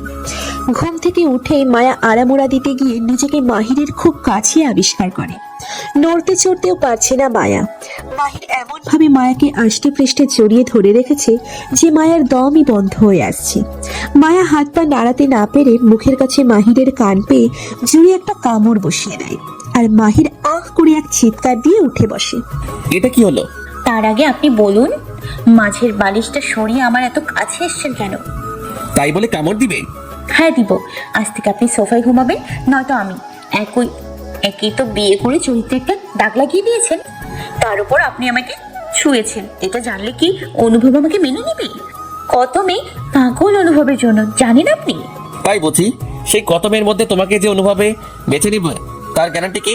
নিতেই হবে। যদি না নেই তাহলে ধরে বেঁধে আমার করে নিব। কত ভালোবাসে অনুভবকে আপনি জানেন? এতটা ভালো কেউ মেয়েগুলো ওকে বাসতে পারবে? তা কতটা ভালোবাসো? ততটা যতটা ভালো একই ছাদের নিচে থেকেও কোনো দম্পতি একে অপরকে ভালোবাসতে পারে না। মায়ার কথা শুনে মাহির একটা মুচকি হাসি দিয়ে বিছানা ছেড়ে উঠে ওয়াশরুমে চলে যায়। আর মায়া পা টিপে টিপে উঠে এসে ওয়াশরুমের বাইরে থেকে দরজায় লক লাগিয়ে দিয়ে একটা দীর্ঘশ্বাস ছাড়ে। তারপর চুপি চুপি আবিরের ফোন নম্বর মনে করে ফোন লাগায়। আবির ফোনটা রিসিভ করতে মায়া ইচ্ছে মতো বকা দিতে থাকে। বারবার ফোন করে বিরক্ত করছেন কেন? ঘরে কি মা বোন নেই? আরে আরে কি আপনি? আমি আপনাকে কখন ফোন করলাম? আমি তো আপনার নাম্বারটাই চিনি না। তাই বুঝি? সেই কাল থেকে ফোন দিয়ে জ্বালিয়ে যাচ্ছেন, আর এখন বলছেন আমাকে আপনি চিনিনি না। ফাজলামো করেন। দেখুন আপনার কোথাও এটা ভুল হচ্ছে, আমি এসব করি নাই। একদম ভালো সাজবেন না, আপনারই তো ফোন নাম্বার। কি বললেন? সরি, ভুল হয়ে গেছে। মানে? আসলে আমার যে সিম আননোন নাম্বারটা থেকে বারবার ফোন আসছিল সেটা বিরক্ত হয়ে চেঞ্জ করে ফেলেছি, আর তাই এই সিমের নাম্বারটা উঠাতে গিয়ে 6-এর জায়গায় 9 বসে গেছে। মাত্র চোখে পড়লো, প্লিজ কিছু মনে করবেন না। দেখেছেন, বলেছিলাম না আমি না। সত্যিই ভুলটা আমার, তার জন্য আমি লজ্জিত। না না ঠিক আছে, আপনি যে ভুলটা বুঝতে পেরেছেন এটাই বেশি। ওদিকে ওয়াশরুমের ভেতর থেকে মাহির দরজায় নক করতে থাকে আর চিৎকার করে জোরে জোরে মায়াকে ডাকে। মায়া ছটপট আবিরের কলটা কেটে দিয়ে ওয়াশরুমের লকটা খুলে দেয়। কি শুরু করেছেন আপনি? চিৎকার করে সারা বাড়ি শুদ্ধ লোককে জানাবেন নাকি? দরজা কেন লক করেছিলে? আমার ইচ্ছে হয়েছে তাই। কথাটা বলেই মাহিরকে একটা ভেঞ্চি কেটে চলে যেতে লাগে মায়া। আর মাহির মায়ের হাতটা টেনে ধরে দেওয়ালের সাথে চেপে ধরে। তারপর মায়ার মুখের কাছে নিজের মুখটা এগিয়ে আনে। তারপর বলে, তুমি সবসময় শুধু মনে যা আসে তাই করো। তোমার সব ছেলে মানুষের যে কখনো শুধরাবে না তা আমার বেশ ভালোভাবে বোঝা হয়ে গেছে। মাহিরের এত কাছে আসাতে মায়ের অসহ্য লাগতে থাকে। ছাড়ুন আমাকে। কি ছাড়বো? একটু মুচকি হেসে মাহির আরো শক্ত করে মায়াকে চেপে ধরে। আর মায়া নিজেকে মাহিরের থেকে ছাড়িয়ে নেওয়ার নিরালস চেষ্টা চালিয়ে যায়, কিন্তু পারে না। মাহির মায়াকে নিজের সাথে জড়িয়ে দেওয়ালের সাথে শক্ত করে চেপে ধরে। মায়ার গলায়, মুখে আর কপালে ঠোঁটের আলতো স্পর্শ ছুঁয়ে দেয়। তারপর মাহির নিজের ঠোঁট জোড়া মায়ার ঠোঁটের কাছে আনতেই দেখে মায়ার চোখে পানি, যেটা দেখে মাহির হাত ছেড়ে দিয়ে এবার মায়ার গালটা আঁকড়ে ধরে। তারপর মায়ার কাছে জানতে চাই, কাঁদছো কেন তুমি? দম বন্ধ হয়ে আসছে আমার, ছাড়ুন। কথাটা শুনেই মাহির মায়াকে ছেড়ে দেয়। আর মায়া বিরক্তিকর দৃষ্টিতে মাহিরের দিকে তাকিয়ে থাকে কিছুক্ষণ পর নীরবতা ভেঙে মাহিরই প্রশ্ন করে মায়াকে। ওভাবে কেন তাকিয়ে আছো? একটা ছোট লোক লুচ্চা, লজ্জা করে না আপনার? আবার জিজ্ঞেস করেন আপনি না স্নিগ্ধাকে ভালোবাসেন? ছি, ইচ্ছে তো করছে আপনাকে কি? ঝাড়ু পেটা করতে। মায়ের কথা শুনে আর রাগী দৃষ্টিতে তাকাতে দেখে মাহির তাড়াহুড়ো করে রুম থেকে বেরিয়ে যায়। কারণ মায়া যেরকম মেয়ে বলছে যখন করেও বসতে পারে। এখানে আর এক মুহূর্ত থাকলে কুরুক্ষেত্র বেঁধে যাবে, তার চেয়ে বরং কেটে পড়ি। মনে মনে কথাটা বলতে বলতে বেরিয়ে যায় মাহির। আর মায়া বসে বসে কাঁদতে থাকে। কান্নার মাঝে মাঝে থেমে থেমে বলে, আবার ছুঁয়ে দিল। দুপুর 1টার কাছাকাছি সময়। সারাটা সকাল ধরে মাহির আজ মায়ের জন্য সারপ্রাইজ প্ল্যানিং করেছে। স্নিগ্ধা বারবার কল করলেও আজ কেটে দিয়েছে। শুধুই মায়াকে নিয়ে ভাবছে। আর মায়াকে কি বলবে, কিভাবে বলবে তাই ভেবে চলেছে। আর এদিকে মায়া বারবার বিভিন্ন অজুহাত দেখিয়ে আবিরকে অনুভব ভেবে ফোন করছে। কথা বলতে বলতে আবিরের সাথে মায়ার সম্পর্কটাও গভীর হয়ে গিয়েছে এইটুকু সময়ের মধ্যে। সন্ধ্যার পর আবিরের সাথে মায়ের দেখা হবার টাইম ফিক্সড। রেস্টুরেন্টে বন্ধুদের সাথে আড্ডা দিচ্ছে রুষা। পাশের টেবিলে বসে আছে মায়া ও আবির। দুজনে খুব হেসে হেসে কথা বলছে। আর একে অপরের দিকে এমন দৃষ্টিতে তাকিয়ে আছে যেন প্রেমিক প্রেমিকা। রুষা কাঁধ ঘোরাতেই আবিরের সাথে মায়াকে দেখে আশ্চর্য হয়। ভাবে, এই সময় আবিরের সাথে ভাবি এখানে কি করছে? তাহলে কি ভাইয়াও রেস্টুরেন্টে এসেছে? রুষা এদিকে ওদিকে তাকিয়ে মাহিরকে কোথাও দেখতে পেল না।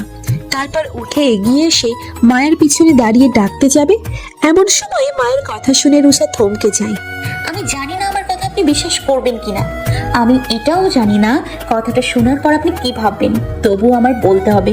বিশ্বাস করুন, আমি এর আগে কখনো কাউকে বলিনি, আজ আপনাকে প্রথম বলছি। খুব ভালোবাসি আপনাকে, আমি সত্যি খুব ভালোবাসি। এতটা ভালোবাসি যতটা ভালো কেউ কাউকে বাসতে পারে না।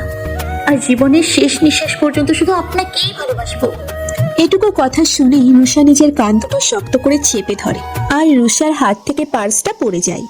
শব্দ শুনে আবির সামনে তাকিয়ে দেখে রুষা দাঁড়ানো। যা দেখে একরাশ ভয় নিয়ে আবির উঠে দাঁড়ায়।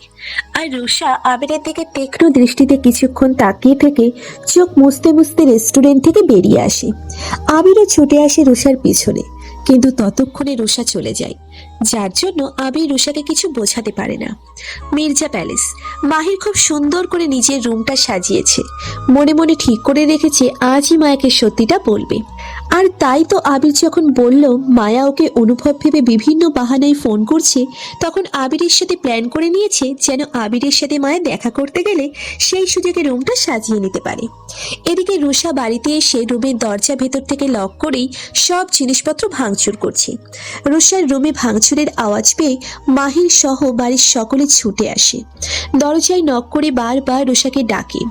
সবাই জানতে চায় কি হয়েছে, কিন্তু রুষা কারো কোনো কথাই শোনে না। আরো বেশি করে ভাঙচুর করতে থাকে। তারপর না পেরে মাহির রুষার রুমের দরজাটা ভেঙে ফেলে। ভেতরে গিয়ে দেখে সারা রুমের জিনিসপত্র ভেঙে চুরে এলোমেলো হয়ে আছে। সবাইকে রুমের ভেতরে দেখে একটা কাচের বড় টুকরো উঠিয়ে রুষা নিজের হাতের সামনে ধরে আর বলে কেউ সামনে আগালেই নিজেকে শেষ করে দেবে। রেস্টুরেন্টে রুষা চলে আসার পর আবির মায়াকে সব বুঝিয়ে বলে। সকালে মায়া আবিরকে ফোন দিয়ে যেই কথাগুলো বলেছিল তা মাহির ওয়াশরুম থেকে শুনে নেয়। তারপর আবিরকে ফোন দিয়ে মায়ার ফোন নাম্বার মিলিয়ে কনফার্ম হয় মাহির। তারপর আবিরের সাথে প্ল্যান করে মাহির এত কিছু করে শুধু মায়াকে সারপ্রাইজ দেবে বলে। তাই বলুন, এই জন্যই আমার মনে সন্দেহ হচ্ছিল আপনি অনুভব নন। মানে?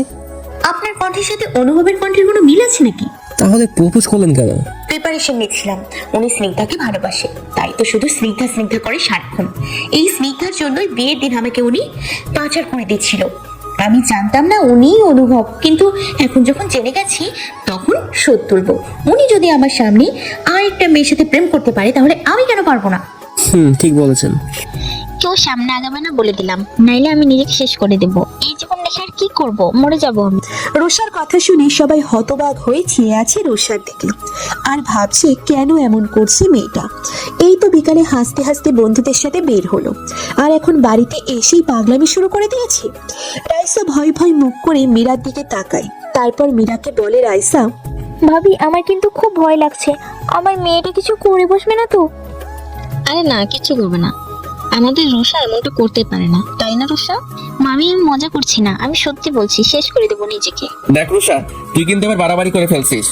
আমি বাড়াবাড়ি করছি ভাইয়া? বাড়াবাড়ি নয় তো কি এটা? সেটা তোর বউকে গিয়ে জিজ্ঞাসা কর, একটা দুশ্চরিত্র নষ্টামি কোথাকার। রুষার মুখে এমন কথা শুনে মাহির এগিয়ে গিয়ে রুষার হাত থেকে কাছের টুকরোটা একটানে ফেলে দেয়। তারপর রাগী দৃষ্টিতে রুষার দিকে তাকিয়ে জানতে চায়, কি করেছে মায়া? কেড়ে নিয়েছে আমার আবিরকে, আর কখনো আবির আমাকে ভালোবাসবে না। মানে? মানে বুঝছিস না? আবির আর আমাকে ভালোবাসে না, ও তোর বউকে ভালোবাসে। কি যাতা বলছিস? ঠিকই বলছি, আমার আবির আর আমার নেই, ও তোর বউর প্রেমে হাবুডুব খাচ্ছে। রুষা, তোর বুঝতে কোথাও একটা ভুল হচ্ছে বল। কোনো ভুল হচ্ছে না আমার, আমি নিজের কানে শুনে এসেছি রেস্টুরেন্টে ও তোর বউকে যা যা বলেছে। এদিকে মাহিরকে জব্দ করার প্ল্যান ভাবতে ভাবতে মায়া মাত্র মির্জা প্যালেসে এসেছে। সিঁড়ি বেয়ে উপরে উঠে রুষার রুমের কাছে আসতেই বাড়ির সকলকে দেখে রুমের ভেতরে এসে দাঁড়ায়। দেখে রুমের ভেতরে সব জিনিসপত্র ভেঙে চুরে এলোমেলো ভাবে ছড়িয়ে ছিটিয়ে আছে। একই রুষা, তোমার রুমে কি ভূমিকম্প হয়ে গেল নাকি? কথাটা শুনে রুষা তাকিয়ে দেখে মায়া সামনে দাঁড়ানো, আর মায়াকে দেখে রুষার রাগ আরো প্রচন্ড আকারে বেড়ে যায়। মায়া আরো কিছু বলতে রুষা রেগে বিছানার বালিশ এদিকে ওদিকে ছুঁড়ে ছুঁড়ে মারতে থাকে। তারপর বিছানার চাদরটা টেনে মেঝেতে ছুঁড়ে ফেলে দেয়।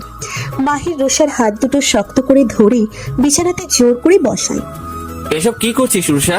তোর বউকে এখান থেকে চলে যেতে বল ভাইয়া, আমি ওকে সহ্য করতে পারছি না। অবাক দৃষ্টিতে জানার কৌতূহল নিয়ে রুষার দিকে তাকিয়ে থাকে মায়া। বলে, আমি কি করেছি? আবার জিজ্ঞাসা করো, তুমি কি করছো? রুষার পাগলামি আরো বাড়তে থাকে, যার জন্য পরিস্থিতি সামলাতে মাহির মায়াকে টেনে রুষার রুম থেকে বাইরে নিয়ে আসে। এই, আমাকে আপনি এভাবে টেনে আনলেন কেন? আমার জানতে হবে তো আমি কি করেছি। তুমি কি করেছো সেটা আমি পরে বোঝাবো, আগে আবিরকে আসতে দাও। কথাটা বলে মাহির আবিরকে ফোন দিয়ে আসতে বলে। কিছুক্ষণ পর আবির আসে। রুষাকে অনেক চেষ্টা করে ঠান্ডা মাথায় আবির বোঝালে তারপর গিয়ে রুষা শান্ত হয়। আর এদিকে মায়া ভাবতে থাকে সে কি করেছে। বলুন না, আমি কি করেছি? অন্যায় করেছো তুমি। অন্যায়? হ্যাঁ অন্যায়, আমার বোনকে কাঁদিয়েছো তুমি, বুঝতে পারছো না? মায়া মাথা ঝাঁকিয়ে না বলে। তারপর মাহির মায়াকে বুঝিয়ে বলে রুষা আর আবিরের সম্পর্কটার কথা। ওরা দুজন দুজনকে খুব ভালোবাসে, আর তাই রেস্টুরেন্টে মায়ার বলা কথাগুলো শুনে রুষা এত ক্ষেপে গিয়েছে। তাহলে তো রুষা আমাকে ভুল বুঝেছে। তবে চিন্তা করো না, আবির এসেছে, যখন ও ঠিক বুঝতে পারবে রুষাকে। সব আপনার জন্য হয়েছে। আমার জন্য? তা নেই তো কি, আবিরকে অনুভব সাজিয়ে আপনিই তো পাঠিয়েছিলেন। শুধু শুধু রুষাটাও আমার উপর খেপে গেল আপনার জন্য। আপনার সাথে তো কোনো কথাই নেই। বলেই একটা ভেঙচি কেটে মায়া রুমের দিকে যায়, আর মাহির মায়ার পিছনে পিছনে আসে। মায়া ধরপড়িয়ে রুমের মধ্যে ঢুকে যায়। অন্ধকার থাকায় রুমটার ভেতরের কিচ্ছু ঠিকমতো দেখতে পায় না। আর মাহির এসে মায়ার পেছনে দাঁড়ায়। মায়া মাহিরকে পেছনে অনুভব করতে পেয়ে হাতের কনুই দিয়ে মাহিরের পেটে দেয় এক ঘা। আহ মায়া! কি মায়া, রুমটা অন্ধকার করে রেখেছেন কেন? ব্যস্ত, তাড়াতাড়ি গিয়ে লাইট জ্বালান। মায়া থেমে গেলে মাহির মায়াকে পেছনের থেকে টেনে নিজের কাছে নিয়ে আসে, আর মায়ার হাত দুটো শক্ত করে চেপে ধরে বলে, তুমি কি কখনো শুধরাবে না? মায়া নিজের হাত দুটো মাহিরের থেকে ছাড়িয়ে নিতে চায়।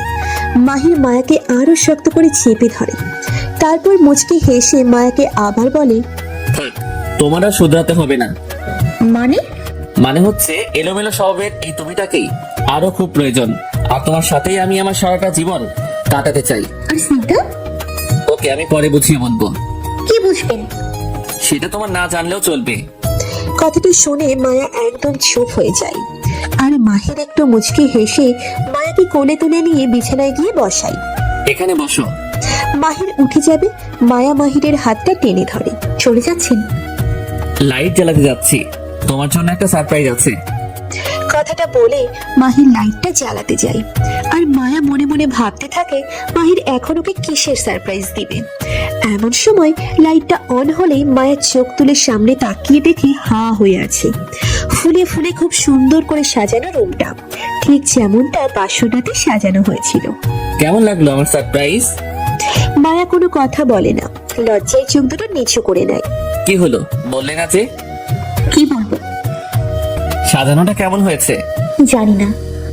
বলেই মায়া বিছানা ছেড়ে উঠে যেতে যায়, আর তখনই মায়ের হাতটা মাহির ধরে বসে। মায়াকে টেনে মাহির নিজের কোলের উপরে বসিয়ে ঘাড়ের উপরে চলে আসা এলোমেলো চুলগুলো একপাশে সরিয়ে রাখে। তারপর নিজের থুতনিটা মায়ার ঘাড়ের উপরে রেখে মায়ার কানের কাছে নিজের মুখটা নিয়ে ফিসফিসিয়ে বলে, নীরবতা, নির্জনতা সবকিছুই আজকে তোমায় দেব, সময়টাকেও থামিয়ে দেব, শুধু তোমার আর আমার অনুভূতি বিলাস।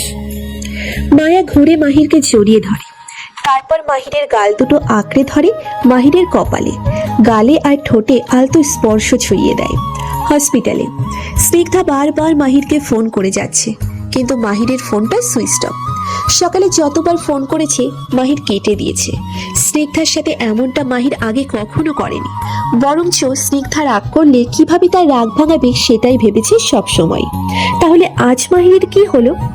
হসপিটালে ঘুরে ঘুরে বেডের রোগী দেখছে আর কথাগুলো মনে মনে ভেবে চলেছে স্নিগ্ধা। ওদিকে মায়ার বাবার জ্ঞান ফিরেছে, এখন সে মায়াকে দেখতে চাইছে। মায়ার মাও নিজের ভুল বুঝতে পেরেছে। রাগের মাথায় মায়াকে বলে ফেলা কথাগুলোর জন্য অনুশোচনা বোধ হচ্ছে মুফতির। ভাবছে মায়াকে ওভাবে কথা না শোনালে ভালো হতো। মাহির মায়াকে ছেড়ে দিয়ে মায়ার গলার কাছে এসে চেইনটা টেনে ধরে, তারপর চেনের সাথে ঝুলে থাকা লকেটটা দেখে অবাক দৃষ্টিতে তাকায়। কি হলো? মায়া, বলুন। এই লকেটটা তুমি কোথায় পেয়েছো? বাবা মা হয়তো ছোটবেলায় দিয়েছিল, কেন বলুন তো? এসো, তাই বলছি। বলে মায়ের হাতটা ধরে টানতে থাকে মাহির। আরে কোথায় যাব? মাহির মায়ের কপালে একটা চুমু এঁকে দিয়ে মায়াকে কোলে তুলে নেয়। তারপর মায়াকে নিয়ে নিচে এসে চিৎকার করে বাড়ির সকলকে ডাকতে থাকে। মীরা মা, মামা, বাবা মা, তোমরা কে কোথায় আছো? তাড়াতাড়ি আসো। মায়া কিছুই বুঝে উঠতে পারে না, ভাবে কেন মাহির এমন চিৎকার করে সবাইকে ডাকছে। বাড়ির সকলে এসে মাহিরের কাছে জিজ্ঞেস করে এভাবে চিৎকার করে ডাকার কারণ। তখন মাহির সবাইকে লকেটটা দেখায়, যা দেখে সকলের চোখে পানি চলে আসে। ভাবি, এই লকেটটা তো আমি আমার ছোট্ট মাইয়ার জন্মদিনে ওকে পরিয়ে দিয়েছিলাম। মায়াকে উদ্দেশ্য করে বলে রাইসা, হ্যাঁ, এটা তো সেই লকেট। তাহলে এই মায়াই আমার মেয়ে, আমার ছোট্ট মায়া তুই। মীরা এগিয়ে মায়ের কাছে এসে মায়ের মুখটা ধরে কাঁদে, আর মায়া অবাক দৃষ্টিতে মীরাকে দেখে যায়। মীরা আন্টি, আপনি এভাবে কাঁদছেন কেন? একটা দেবো, মাকে আন্টি বলবি তুই? মা? হ্যাঁ মা, তুই আমার মেয়ে মায়া। এই লকেটটা দেখছিস, এটা তোর জন্মদিনে রাইসা তোকে পরিয়ে দিয়েছিল। আর ওই দিনই আমরা সকলে মিলে মেলায় গিয়েছিলাম। সেদিন ভিড়ের মধ্যে হারিয়ে ফেলি তোকে আমরা। হ্যাঁ, তারপর আমরা তোকে অনেক খুঁজেছি, কিন্তু পাইনি রে মা। তার মানে ভালো আঙ্কেল আর তুমি আমার আসল মা বাবা? হুম। বলেই মীরা জড়িয়ে ধরে মায়াকে, আর সোহাগ পাশে দাঁড়িয়ে চোখে পানি মুছতে থাকে। যেটা দেখে মীরা ইশারা করে বলে বাবার কাছে যা। মায়া এবার সোহাগের কাছে গিয়ে সোহাগকে ডাকে। বাবা? বাবা ডাকটা শুনে সোহাগের এত বছর ধরে বুকের মাঝে জমানো কষ্টগুলো হালকা হতে থাকে। মেয়েকে হারিয়ে ফেলার পরে শূন্য হয়ে যাওয়া বুকটা আজ ভরে ওঠে। মায়াকে বুকে নিয়ে কেঁদে মনটা হালকা করে সোহাগ। তারপর পেছনে ঘুরে তাকিয়ে দেখে দরজার কাছে শাহিদ খান ও মুফতি খান দাঁড়ানো। তাহলে তুই তোর বাবা মাকে পেয়ে গেলি মায়া? বাবা? না, ওই সোহাগ মির্জাই তোর বাবা, আমি তোর কেউ না মায়া। এসব কি বলছো বাবা? ঠিকই বলছি। তোকে যখন আমরা মেলাতে পাই তখন তুই খুব ছোট্ট ছিলি, নিজের নামটা ছাড়া আর কিছু বলতে পারতি না। তাই আমরা তোকে সেদিন তোর পরিবারের কাছে পৌঁছে দিতে পারিনি, তবে নিজের মেয়ের মতন করে বড় করেছি। আজ যখন তুই তোর বাবা মাকে পেয়েছিস তখন আমার দায়িত্ব শেষ। চলো মুফতি। শাহিদ খানকে থামিয়ে মুফতি মায়ার কাছে এগিয়ে এসে বলে, কাল তোকে রেগে অনেক কিছু বলে ফেলেছি, তাই মন মানছিল না আমার। এজন্য তোর বাবা সুস্থ হতে ছুটে চলে আসলাম দুজনে।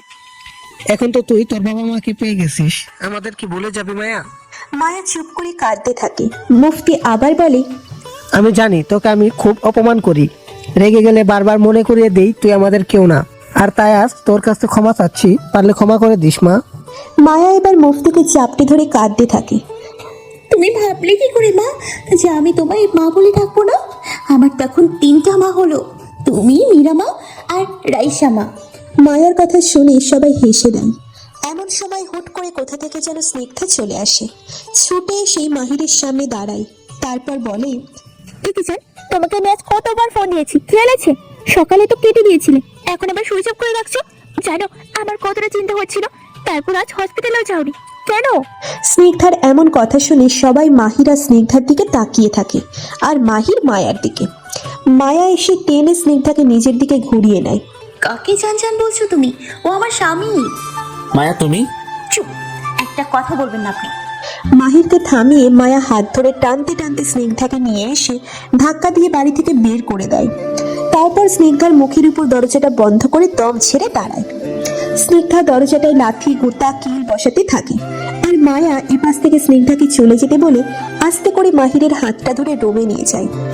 বাড়ির সকলে মায়ার কর্মকাণ্ড দেখে চুপ হয়ে যায় আর চিন্তা করে এই স্নিগ্ধাটা আবার কি। কিন্তু মায়া কাউকেই কিছু বলার সুযোগ দেয় না।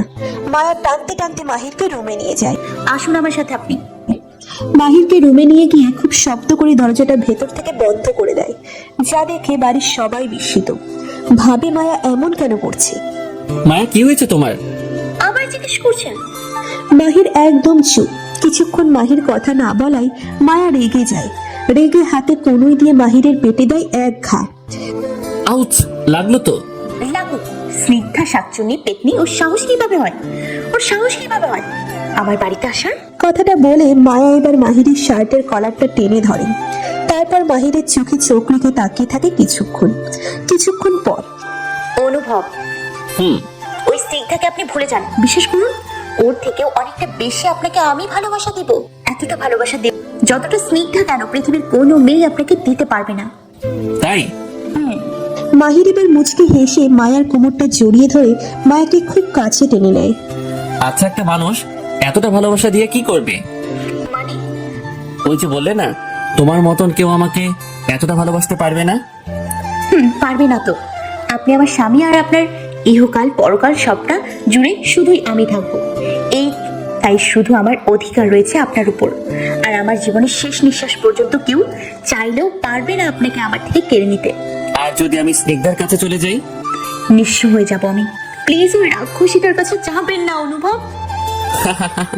যাব না, মজা করছিলাম তোমার সাথে। তাই?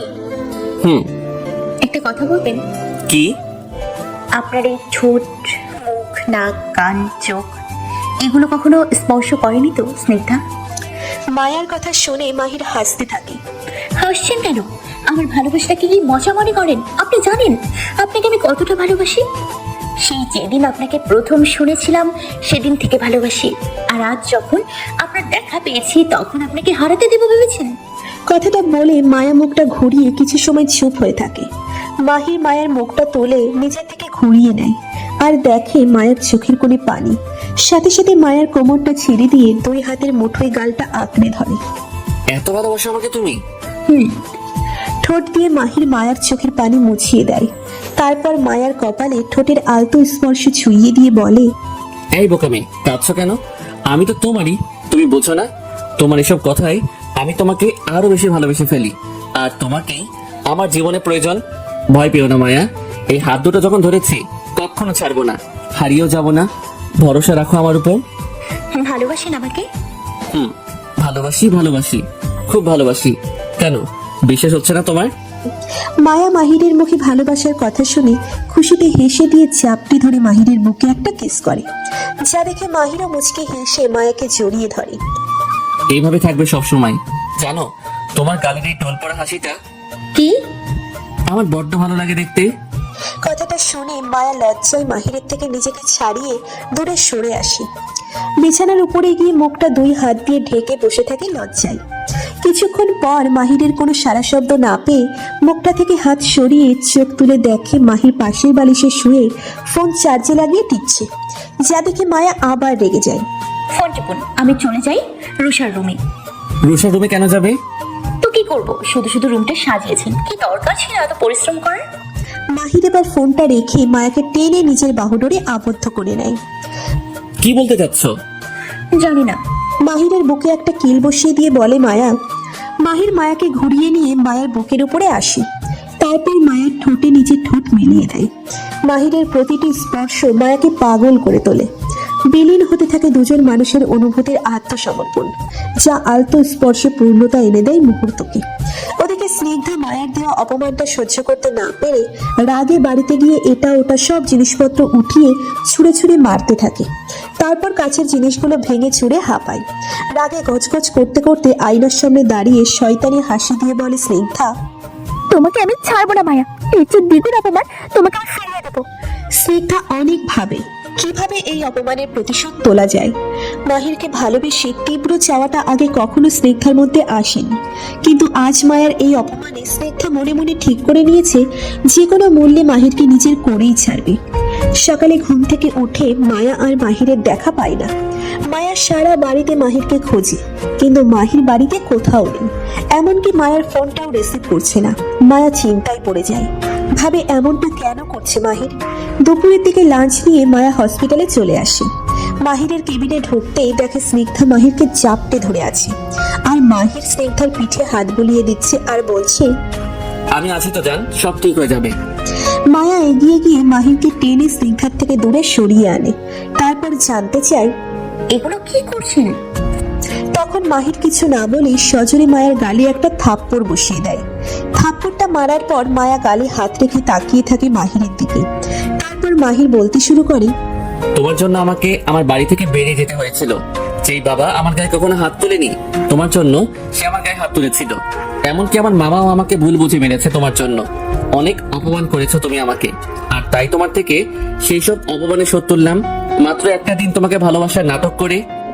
মাহির কথাটা বলে মায়ার দিক থেকে মুখটা ঘুরিয়ে নিয়ে স্নিগ্ধার পাশে এসে হাতটা ধরে দাঁড়ায়, আর মায়া থ হয়ে মাহিরের মুখের দিকে তাকিয়ে থাকে।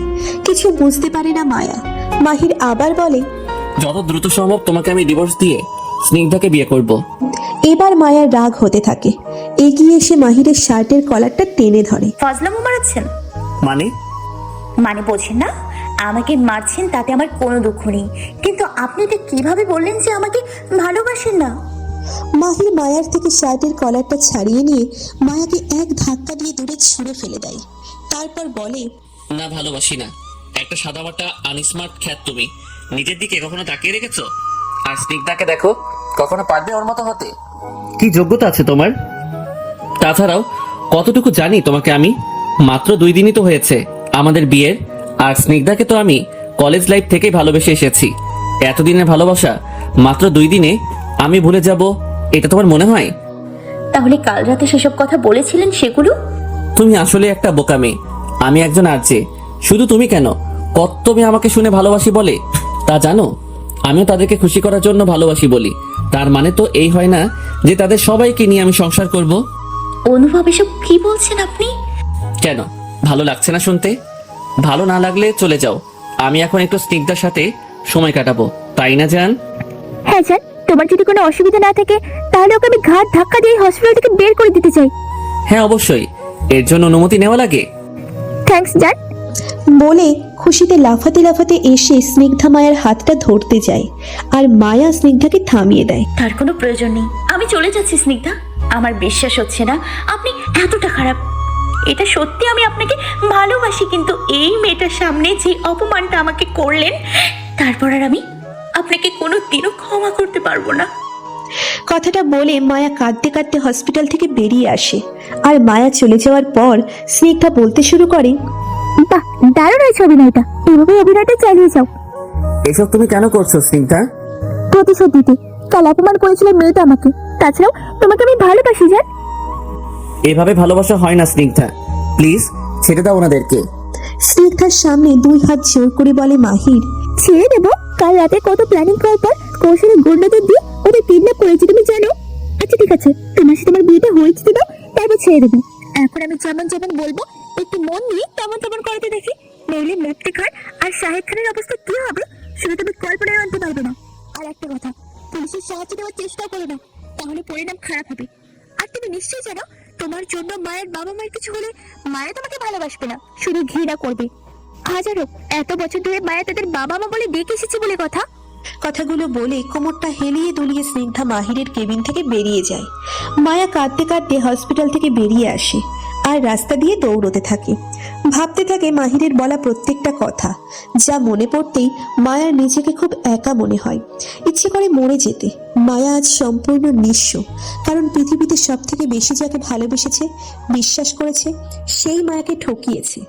মাহিরের বলা প্রত্যেকটা কথা মায়ের ভেতরটাকে ভেঙে চুরমার করে দিয়েছে।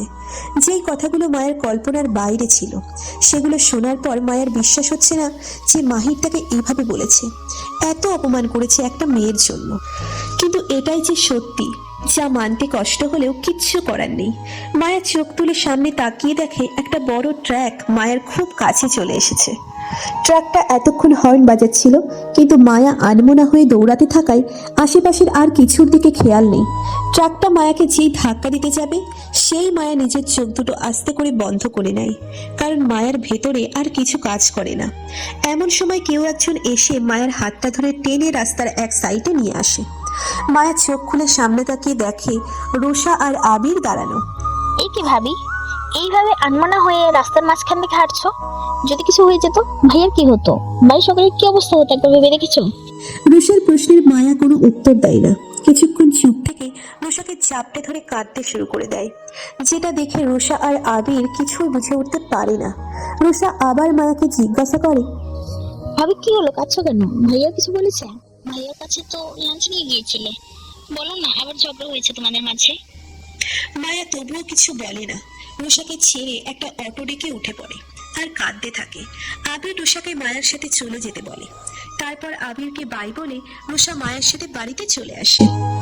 বাড়িতে সবাই আজ খুব আনন্দে আছে। এতদিন পর এ বাড়ির মেয়ে আবার বাড়িতে ফিরে এসেছে।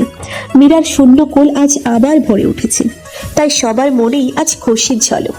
আজকের মেনুতে মায়ের পছন্দের খাবার আইটেম সব রান্না করা হয়েছে। মুফতি খান আর শাহিদ খানের দুপুরে আসার কথা ছিল, কিন্তু তারা এখনো আসেনি। তাই নিয়ে রাইসা আর মীরার মধ্যে কথা চলছে। তাদের ফোন দেওয়া হয়েছে অনেকবার, কিন্তু ফোনটাও বন্ধ। মায়া বাড়িতে এসে সোজা দৌড়ে নিজের রুমে গিয়ে দরজাটা ভেতর থেকে বন্ধ করে দেয়। দরজার ওপাশ থেকে হেলান দিয়ে বসে কাঁদতে থাকে, আর বাইরে থেকে সবাই মায়াকে ডাকে। মায়ের কাছে জানতে চায় কি হয়েছে। রুষা মায়ের সাথে এসেছে বলে সবাই রুষাকেও প্রশ্ন করে, কিন্তু রুষা কিছুই বলতে পারে না। এমন সময় মাহির স্নিগ্ধার হাত ধরে এসে রুমের সামনে দাঁড়ায়। কি হলো, আমার রুমের সামনে এত ভিড় কেন? মাহিরের কথা শুনতে পেয়ে সবাই পেছনে ঘুরে তাকিয়ে দেখে মাহির আর স্নিগ্ধা হাত ধরাধরি করে দাঁড়িয়ে আছে, আর স্নিগ্ধার হাতে একটা ব্যাগ। মাহির আবার বলে, মায়া কি আমার রুমে আছে?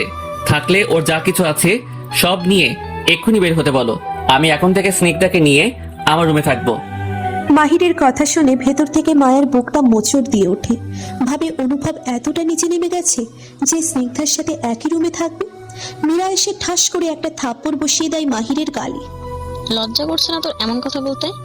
এই জন্য বুঝি আমার মেয়েটা এত কষ্ট পাচ্ছে? ছি মাহির ছি, তোকে না আমি কোলে পিঠে করে মানুষ করেছি, এই শিক্ষা দিয়েছি তোকে আমি। এভাবে বড়দের সামনে বলতে তোর মুখে কি একটু আটকালো না? না, আটকাইনি। মায়া তোমার মেয়ে, তাই তুমি এমন কথা বলছো। তোমার খারাপ লাগতেই পারে, কিন্তু আমি পারি না ওর সাথে এক মুহূর্ত থাকতে। আমি স্নিগ্ধাকে ভালোবাসি। খুব শীঘ্রই মায়াকে আমি ডিভোর্স দিয়ে স্নিগ্ধাকে বিয়ে করব। মীরা মাহিরের গালে আর একটা চড় মারে, তারপর বলে, মায়া যদি আমার মেয়ে নাও হতো তবুও তোকে আমি এভাবেই মারতাম, তোকে শাসন করে বোঝাতাম তুই ভুল করছিস মাহির। এখনো সময় আছে বাবা, ফিরে আয় এই ভুল থেকে। কোনো ভুল করছি না আমি। তোমাদের যদি ভুল মনে হয় তাহলে তাই, আমার যা ইচ্ছা তাই আমি করব। মানতে হয় মানো, নয়তো আমি স্নিগ্ধাকে নিয়ে বাড়ি থেকে চলে যাচ্ছি। কথাটা বলে স্নিগ্ধার হাত ধরে টেনে নিয়ে যেতে লাগে মাহির। আর স্নিগ্ধা মনে মনে বলে, মাহির যেন বাড়ি ছেড়ে ওকে নিয়ে না যায়, কারণ চলে গেলে তো মায়ের প্রতি অপমানের প্রতিশোধ নেওয়া হবে না। এমন সময় মায়ের রুম থেকে বেরিয়ে এসে মাহিরকে পেছন থেকে ডাকে, দাঁড়ান অনুভব। মায়ার ডাকে স্নিগ্ধা আর মাহির পেছনে ঘুরে দাঁড়ায়। দেখে মায়ের হাতে একটা ব্যাগ। আমি এই রুমে থাকবো না, দেখুন আমার সব জিনিসপত্র নিয়ে বের হয়ে এসেছি। আপনি তবু এ বাড়ি ছেড়ে যাবেন না, যান আপনার রুমে স্নিগ্ধাকে নিয়ে যান। মায়ার এমন কথায় মাহিরের রাগ হতে থাকে। ভাবে, চলেই তো যাচ্ছিলাম, কেন ডাকলে তুমি মায়া? স্নিগ্ধা যে এ বাড়িতে থাকলে তোমাকে খুব অপমান করবে, আমি পারবো না সেটা দেখতে। কিন্তু আমার কাছে যে আর কোনো উপায় নেই। তোমার বাবা মাকে স্নিগ্ধার কবল থেকে বাঁচাতে আমাকে এই নাটকটুকু করতেই হবে। তার জন্য বাড়ির সকলের কাছে নিচে নামতে হলে হব। তবুও প্লিজ তুমি আমাকে ভুল বুঝো না। মায়া এগিয়ে এসে মাহিরের সামনে দাঁড়ায়, তারপর বলে, আপনি আমাকে একটু ভালোবাসেন না? কাল যা কিছু হয়েছে সবটা আপনার অভিনয় ছিল। ঠিক আছে, আমি আপনার রুম থেকে চলে এসেছি। এই দেখুন, আপনার জীবন থেকেও চলে যাব, মরে যাব আমি, তবুও কখনো ভালোবাসবো না আপনাকে, তবুও কখনো বলবো না আমাকে ভালোবাসুন। মায়ার মুখে মরে যাওয়ার কথাটা শুনে মাহিরের কষ্ট হতে থাকে, কিন্তু স্নিগ্ধার সামনে কিচ্ছু বলতে পারে না মাহির। মায়া আবার বলে, বিশ্বাস করুন অনুভব, আমি সত্যি আপনাকে ভালোবাসি, আর এতটা ভালোবাসি যে এখন আপনাকে না দেখেও থাকতে পারবো না। আপনি বাড়িতেই থাকুন, স্নিগ্ধার সাথে থাকুন, আমি না হয় রোষা রুমে চলে যাচ্ছি। কিন্তু ডিভোর্সের কথা আমাকে বলবেন না। আপনি চাইলে স্নিগ্ধাকে বিয়ে করে ওর সাথে সংসার করুন, কিন্তু আমি মরে গেলেও আপনাকে ডিভোর্স দিতে পারবো না, কারণ আপনি আমাকে স্ত্রী না মানলেও আমি আপনার স্ত্রী, আর যতদিন বেঁচে থাকবো আপনার স্ত্রী পরিচয়ে বেঁচে থাকবো। যদি দরকার পড়ে তাহলে নিজেকে শেষ করে দিব, তবু আপনাকে ডিভোর্স দেব না। মায়া, বলুন। মাহি পাশ ফিরে স্নিগ্ধাকে দেখে আর কিচ্ছু বলতে পারে না। মায়াকে টেনে রাইসা কিছুটা দূরে নিয়ে আসে। তুই কি পাগল হয়ে গেলি মা? এত কিছুর পরও মাহিকে এ বাড়িতে থাকতে বলছিস? হ্যাঁ বলছি, কারণ তোমার ছেলে এ বাড়িতে না থাকলেও যেখানেই থাকুক ওই স্নিগ্ধার সাথেই থাকবে। তুমি কি চাও তোমার ছেলে ওই মেয়েটার সাথে থাকুক, ওকে বিয়ে করুক? না, যদি এটা হয় তাহলে আমি ভুলে যাব আমার কোনো ছেলে ছিল। তাই তো বলছি, একটু ভরসা রাখো, ওদেরকে থাকতে দাও এখানে। আমাদেরকে এমন কিছু করতে হবে যাতে স্নিগ্ধা নিজেই অনুভবকে ছেড়ে চলে যায়। মায়া রাইসাকে একটা প্ল্যান দেয়। তারপর দুজনে মিলে একটা ঝাড়ু নিয়ে মাহির আর স্নিগ্ধার সামনে এসে দাঁড়ায়। রাইসার হাতে ঝাড়ু দেখে স্নিগ্ধা ভীষণ ভয় পেয়ে যায় আর ভয়ে গুটিসুটি হয়ে মাহিরের পেছনে গিয়ে দাঁড়ায়। রাইসা মাহিরকে সরিয়ে দিয়ে স্নিগ্ধার হাত ধরে টেনে নিজের সামনে নিয়ে আসে আর বলে, আরে আরে বৌমা, মাহিরের পেছনে পালাচ্ছ কেন? আমাকেও দেখতে দাও তোমার চাঁদ মুখখানা। রাইসার মুখের কথা শুনে সবাই হা হয়ে আছে। রাইসা স্নিগ্ধার থতনিটা ধরে আবার বলে, বাহ বাহ, খুব সুন্দর তো দেখতে। আমার তো ওই মায়াকে কখনোই পছন্দ ছিল না। কোথায় তোমার মতো লেখাপড়া জানা শিক্ষিত একজন ডাক্তার মেয়ে, আর কোথায় মায়া, যে কিনা একটা অশিক্ষিতা বস্তিতে বড় হওয়া মেয়ে। ভালো হয়েছে তুমি এসেছো, তোমাকেই আমার ছেলের বউ বানাবো। আর কোনো কোয়ালিটি আছে নাকি? সত্যি বলছেন মা? আপনি আমার মেনে নিয়েছেন? হ্যাঁ, সত্যি বলছি। পাশ থেকে মায়া এগিয়ে এসে বলে, এত বড় একটা কথা আপনি বলতে পারলেন মা? আমার কোনো কোয়ালিটি নেই। আমি রান্না করতে পারি, কাপড় কাচতে পারি, বাসন মাজতে পারি, এমনকি ঘরও ঝাড়ু দিতে পারি। আর স্নিগ্ধা কি পারে? স্নিগ্ধা একটা জোরে হাসি দেয়। তারপর মায়ার মুখের সামনে আঙুল নাচিয়ে বলে, এই মায়া, তুমি কি ভাবো নিজেকে? আমি সব পারি, বুঝলাম। তাই ঠিক আছে, করে দেখাও। কি করে দেখাবো? বেশি কিছু না, আপাতত পুরো বাড়িতে ঝাড়ু দিয়ে দেখাও কেমন পারো। এটা এমন কি কঠিন কাজ? কঠিন না তো, খুব সহজ, তো দেখাও। ঠিক আছে। বলে রাইসার হাত থেকে ঝাড়ুটা নিয়ে ঝাড়ু দিতে লাগে স্নিগ্ধা। এখানে এক ঝাড়ু ওখানে এক ঝাড়ু দিয়ে একটু করে থামে আর ঝাড়ু দেয়। তাই দেখে মায়া আবার বলে, দেখেছেন না কি কোয়ালিটি স্নিগ্ধা? একটা ঝাড়ুও ঠিকভাবে ধরতে পারে না, আর ও কিনা আপনার ছেলে সংসার করবে। স্নিগ্ধা মনে মনে ভাবে, মায়া আবার ওকে অপমান করছে। না, নিজেকে মায়ের কাছে ছোট করা যাবে না। তাই জেদ দেখিয়ে পুরো বাড়িটার প্রতিটা রুমের প্রত্যেকটা কোনায় কোনায় ঝাড়ু দিয়ে তারপর মায়ার সামনে গিয়ে দাঁড়ায়। স্নিগ্ধা যখন ঝাড়ু দিচ্ছিল তখন বাড়ির সবাই হা হয়ে স্নিগ্ধার দিকে তাকিয়েছিল। ঝাড়ু শেষে স্নিগ্ধা এখন ঝাড়ুটা ফেলে দিয়ে কোমরে হাত গুছিয়ে মায়ের সামনে এসে দাঁড়ায় আর মাহিরকে ডেকে বলে কোলে করে রুমে নিয়ে যেতে। স্নিগ্ধার কথা মতন না চাইতেও মাহির স্নিগ্ধাকে কোলে তুলে রুমে নিয়ে যায়। তারপর কোমরে আর হাত পায়ে ব্যথা হয়েছে বলে মাহিরকে দিয়ে নিজের হাত পায়ে তেল মালিশ করায়। মায়া এসব দেখে খুব কষ্ট পায় আর মায়ের উজ্জ্বল মুখটা আবার ফ্যাকাশে হয়ে যায়। মায়া কাঁদতে কাঁদতে মাহিরের রুম থেকে বেরিয়ে রুষার রুমে গিয়ে দরজাটা আটকিয়ে ভেতর থেকে কাঁদে আর মাহিরের ছবি বুকে জড়িয়ে কেঁদে কেঁদে বলে, খুব খারাপ আপনি অনুভব, খুব খারাপ। একটা পাষাণ, নির্দয়, ছোট মনের মানুষ এভাবে ঠকাতে পারলেন আমাকে। সকলের সামনে ওই মেয়েটার হাত পাঠিয়েছেন। আমি আর কখনো আপনাকে আমার কাছে আসতে দেবো না, কখনো না। থাকুন আপনার স্নিগ্ধাকে নিয়ে, ভালোবাসবো না আপনাকে। মায়া সারাদিন রুমে বসে আছে আর কাঁদছে, কারোর সাথে কথা বলছে না, কিছু খাচ্ছেও না। মায়া যে না খেয়ে বসে আছে এই খবরটা মাহিরের কানেও গিয়েছে, কিন্তু স্নিগ্ধার কারণে মাহির কিচ্ছু করতে পারছে না। স্নিগ্ধা মাহিরকে এক মিনিটের জন্য ছাড়ছে না। রাতে যখন স্নিগ্ধা ঘুমিয়ে পড়ে তখন মাহির সুযোগ পেয়ে চুপি চুপি রুষার রুমে যায়। তারপর মায়ের কাছে এসে নিশ্চুপ হয়ে বসে থাকে আর দেখে মায়ের ঘুমন্ত চোখ দুটো ফুলে আছে। মায়ের চোখে মুখে কান্নার পানি শুকানো দাগ। মাহির নিচু হয়ে মায়ের কপালে একটা চুমু এঁকে দেয়, তারপর ফিসফিসিয়ে মায়াকে ডাকে। মাহিরের কণ্ঠস্বর শুনে মায়ের চোখ তুলে হঠাৎ মুখের সামনে মাহিরকে দেখেই ভয়ে চিৎকার দিতে যায় আর মাহির মায়ের মুখটা চেপে ধরে। মায়া চুপ, পাশে রুষা আছে, জেগে যাবে। মাহিরকে ধাক্কা দিয়ে মায়া কিছুটা দূরে সরিয়ে দেয়। তারপর আস্তে করে শব্দবিহীন রুমের বাইরে চলে আসে আর মাহির মায়ের পেছনে পেছনে আসে। বলুন বলুন কেন এসেছেন এত রাতে আমার কাছে? সারাদিন এত অপমান করেও স্বাদ মেটেনি আপনার? মায়া আর কিছু বলার আগেই মাহির মায়ের কোমরটা জড়িয়ে ধরে নিজের কাছে টেনে নেয়। মায়া, আমাকে কিছু বলতে দাও। মায়া আবার ধাক্কা দিয়ে মাহিরকে নিজের থেকে দূরে সরিয়ে দেয়। তারপর রুমের মধ্যে ঢুকতে যাবে এমন সময় পেছনের থেকে মাহিরকে বলতে শোনে, ভালোবাসি তোমাকে আমি মায়া। কথাটা শুনে মায়া ঘুরে মাহিরকে টেনে দেওয়ালের সাথে চেপে ধরে আর কলারটা চেপে বলে, নাটক করতে এসছেন মাঝরাতে? লজ্জা করে না? আমার রুমে স্নিগ্ধাকে নিয়ে থাকতে এখন স্নিগ্ধা ঘুমিয়ে গেছে বলে আমার কাছে এসছেন। ছি, সকলের সামনে আপনি ওর হাত পায়ে তেল মালিশ করে দিলেন। এই হাত দিয়ে আপনি আর কখনো আমাকে স্পর্শ করবেন না। মায়া প্লিজ, আমার কথাটা তো শোনো। কি শোনাবেন আপনি আমায়? আপনার তো চরিত্র ভালো না। সামান্য একটা শোধ তুলতে আপনি এভাবে কাল রাতে আমার সাথে অভিনয় করলেন। মানুষ এতটা নিচ হয় সেটা আপনাকে না দেখলে বুঝতেই পারতাম না। অনেক বলেছো তুমি, এইভাবে তোমাকে বোঝানো যাবে না। আসো আমার সাথে। বলে মায়াকে টানতে টানতে মাহির নিজের রুমের কাছে নিয়ে যায়। তারপর মায়াকে বাইরে দাঁড় করিয়ে স্নিগ্ধার ফোনটা ভেতর থেকে লুকিয়ে নিয়ে আসে। তারপর একটা ভিডিও বের করে মায়ার সামনে ধরে। ভিডিওটা দেখো, মায়া বুঝতে পারবে আমি কেন এমন করছি। মায়া চোখ তুলে তাকিয়ে দেখে একটা হিন্দি গানের ভিডিও চলছে। মায়ার রাগ আরো বেড়ে যায়। মায়া আবার মাহিরের শার্টের কলারটা টেনে ধরে। তারপর মাহিরকে মনে যা আসে তাই শুনিয়ে দিয়ে চলে যায়। আর মায়া চলে যাওয়ার পর মাহির ভাবতে থাকে মায়া আবার তাকে ভুল বুঝেছে, কিন্তু ভিডিওটা গেল কোথায়? ভাবতে ভাবতে পেছনে ঘুরে রুমে ঢুকে দেখে স্নিগ্ধা জেগে আছে আর বিছানার উপরে বসে শয়তানি হাসি হাসছে। মাহিরের এবার বুঝতে বাকি থাকলো না স্নিগ্ধাই মায়ার বাবা মাকে বন্দি করে রাখার ভিডিওটা ডিলিট করে দিয়েছে। মায়া কাঁদতে কাঁদতে রুষার রুমে চলে আসে। তারপর দরজাটা বন্ধ করে মেঝেতে বসে পড়ে। মায়া অনেকক্ষণ মুখ টিপে নিঃশব্দে বসে কাঁদে আর ভাবে, এতটা নিচু মনের কাউকে কিভাবে ভালোবাসলো? এত রাতে ঠাট্টা করতে এসেছিল আমার সাথে, মজা বানিয়ে রেখেছে অনুভব আমার জীবনটাকে। কিন্তু আর নয়, মায়া পারছে না আর এত অপমান সহ্য করতে। তাই মায়া চলে যাবে এই বাড়ি ছেড়ে, সবাইকে ছেড়ে অনেক দূরে। থাকুক অনুভব তার স্নিগ্ধাকে নিয়ে। এখানে থাকলে চোখের সামনে স্নিগ্ধাকে অনুভবের সাথে দেখলে মায়া আরো কষ্ট পাবে।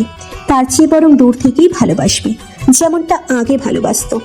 যেই ভালোবাসায় কোনো প্রতারণা ছিল না, ছিল শুধু এক নিছক মায়া, যা ভেতর থেকে মায়াকে শুধু টানতো। মাঝে মধ্যে আসতো আর কিছু একটা বলে চলে যেত। মায়া চোখ মুখ মুছে উঠে দাঁড়ায়। তারপর অনুভবকে নিয়ে লেখা ডায়েরিটা বুকে জড়িয়ে কাঁদতে কাঁদতে বাড়ি থেকে বেরিয়ে যায় আর আনমনা হয়ে রাস্তা দিয়ে হাঁটতে থাকে। মায়ার দু চোখ গড়িয়ে শুধু অশ্রু পড়ছে। আজ কোনো বাঁধ মানছে না মায়ের চোখে পানির। মায়া প্রায় 2 ঘন্টার মতো পথ চলেছে। এমন সময় মায়ার খেয়াল আসে সে চলতে চলতে একটা নিরিবিলি পরিবেশের মধ্যে ঢুকে পড়েছে। পুরনো একটা গোডাউনের কাছে এসে মায়া আশেপাশের দিকে তাকায়, দেখে অন্ধকার গলি। ভয়ে মায়ার কলিজা শুকিয়ে আছে। এত রাত্রে আশেপাশে তাকিয়ে আর কিছুই দেখতে পাচ্ছে না। চোখ তুলে সামনে তাকিয়ে ভাবে, রাগ করে আমি কোথায় চলে আসলাম? কেউ আছেন? এমন সময় হঠাৎ করে 4-5 জন ছেলে এসে মায়ার হাত দুটি পেছন থেকে শক্ত করে ধরে বসে। তারপর মায়া কিছু বুঝে ওঠার আগেই তারা মায়ার নাকের কাছে একটা রুমাল চেপে ধরে আর মায়া বেহুশ হয়ে যায়। আর ছেলেগুলো মায়াকে পুরাতন গোডাউনটার ভেতরে নিয়ে যায়। মায়া জ্ঞান ফিরতে যা দেখে সেটা দেখে মায়া অবাক। মায়া দেখে তার বাবা মা চেয়ারের সাথে হাত পা বাঁধা অবস্থায় পড়ে আছে। মায়া চিৎকার করে তাদেরকে ডাকে, মা বাবা, তোমরা এখানে? কে বেঁধে রেখেছে তোমাদের? ছাড়ো আমাকে, আমার মা বাবার কাছে যেতে দাও। মায়া খেয়াল করে তার নিজেরও হাত পা বাঁধা, তাই মায়া তার বাবা মায়ের কাছে যেতে পারে না। মায়া শুধু হাত পা ছুটতে থাকে আর চিৎকার করতে থাকে। ছেলেগুলো মায়ের চিৎকার শুনে ছুটে আসে আর শয়তানি হাসি দিয়ে মায়ার বাঁধনটা খুলে দেয়। মায়া কিছু বুঝতে পারে না এখন কি করবে। তারপর নিচ থেকে এক মুঠো ধুলো উঠিয়েই ছেলেগুলোর চোখে মেরে দেয় মায়া। আর চোখ ধুলো যাওয়ার ফলে ছেলেগুলো চোখ ডলতে থাকে। আর এই সুযোগে পাশে পড়ে থাকা রশ্মি উঠিয়ে মায়া তাদের সবাইকে এক রশ্মিতে বেঁধে ফেলে। তারপর বাবা মায়ের কাছে গিয়ে তাদের বাঁধনগুলো খুলে দেয়।